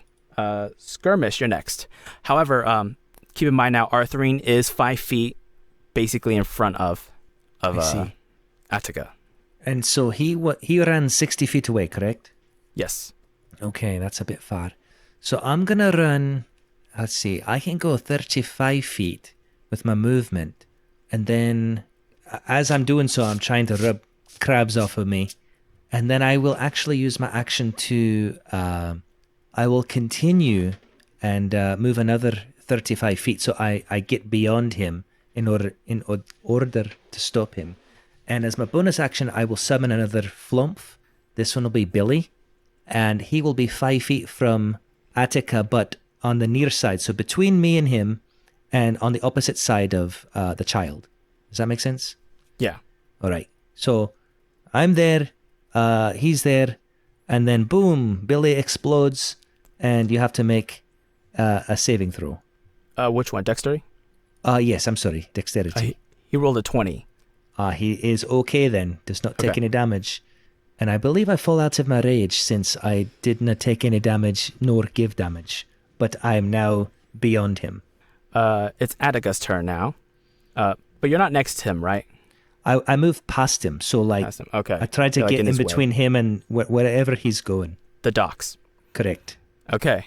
So Attica sees this, and now he takes out a quarterstaff, and he hits Arthurine in the head. Oh, And Arthurine's going to have to make not Arthurine, sorry. He has to... Oh, it actually just missed it. It just missed. So it just kind of goes past by Arthurine's face. And that's kind of the end of Attica's turn. And then Gatsby, you're next. Right. So he's still quite far away from me, but that's okay because Eldritch Blast has a long range. So, Yes. Just revenge, keep in mind, revenge. Arthurine's right in front of him. And Skirmish is right behind him, about 10, 20 feet. Oh, that's okay. I'm sure I can bend these around a bit. So, 21, 14, and 27. The 14 misses. It hits the sand nearby. But the other 2 hits. So go ahead and roll for damage. So total, that is 24 force damage. All right. Kind of like V-Wrath, half his body breaks in half. And in slow motion, his other half is like, no! And he just like falls right next to Skirmish at his feet. And he's like, how could I fail again? Curse you, fire-breathing kittens! Curse you, crud! And then he actually begs, like, Moonblades, please give me another chance. Was that lethal or non-lethal, Gatsby? Well, I mean, he's undead, so who knows, really, whether it's... He evaporates. I'm okay with that. Does anyone have a problem with him dissipating into nothingness? No? Good. Everyone says no. Can't do anything about evaporated people. I have lay on hands. I have to touch you. All the undead crabs in the background with also the moon symbol run away. And Dinero. you all... What was that? Dinero. No! They're undead crabs! You all stop Attica from kidnapping the 3 children. Sapphire actually comes by and she's like, I heard commotion going on and I saw a dragon from a distance. Oh, by the way, it's like dawn. So morning's like happening, I guess. And the Nicomoy Coast Guard investigates Attica's ship that was on the dock and finds out finds a map where many of the children who were kidnapped were on this island from a distance. And all those children returned thanks to the fire-breathing kins. And also was found on this boat, the ship of Attica's, was 2 pearls of power and a stone of good luck. And the pearl of power, this is given to you guys by the Nicomoy Coast Guard, kind of like as a reward. But you guys can, I don't know, how do you guys want to split the pearls and the stone? Well, Gatsby will take a pearl of power because just reading up on it, it regains 1 expended spell slot. So I will definitely take one of those. Yep. And then a stone of good luck, what it does is it just gives you a +1 on all saving throws or ability checks. There's only 1 stone of good luck and 1 pearl of power. I will let Jade pick first, and I'll take the last one. I don't like adding numbers. If I could minimize my math, I would. So I give both to Skirmish. Oh, well. You can also sell them to 500 gold each. But yeah. Okay, Skirmish, you get a pearl power and a stone of good luck. So you could do whatever you like with those. You're also kind of reimbursed with money from the Nicomoy Academy for the things you've done. So you got gold as, in a way, of a reward, too, as well. Don't ask me how. I don't know the process. And on the beach shore, the 3 children all cry and thank you for saving them. Kua's like, I've made up my mind. I think I'm going to be a fire-breathing kitten and find my dad. Are you sure you would not become a parrot to find your dad? I think that's a more direct route. Wait, sorry, I missed that. What was that? Are you sure you do not want to become a pirate to find your dad? I think they know more about it than we do. You know, that's where they are located in the pirate area with the pirates. Simon's like, oh, me, I want to be a pirate. And you have Arthurine a comes in friend. too. You can go be pirates together. All right. And lastly, the party earns a title. The Heroes of Fire-Breathing Academy. A title that looks good on resumes. So that's all. Oh. And that's where we'll end the story today. Joining us today was Skirmish. Well, I've got a title. That's the first one I've ever gotten. I'm very excited. Gatsby. Well, I think I've got quite a good a story to make out of this, and also I picked up some real good tricks on how to terrify children. So look forward to Halloween. Oh no. And Jade. Goodbye. As she looks out in the sunset. Bye. Bye. Bye.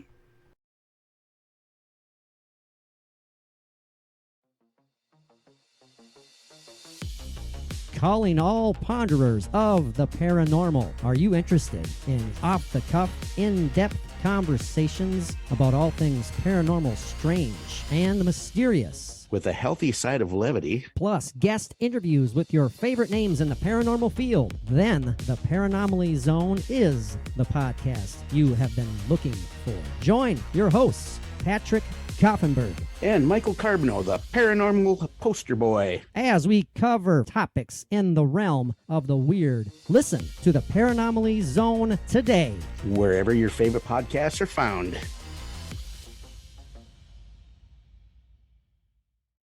Cooter and Country Podcast.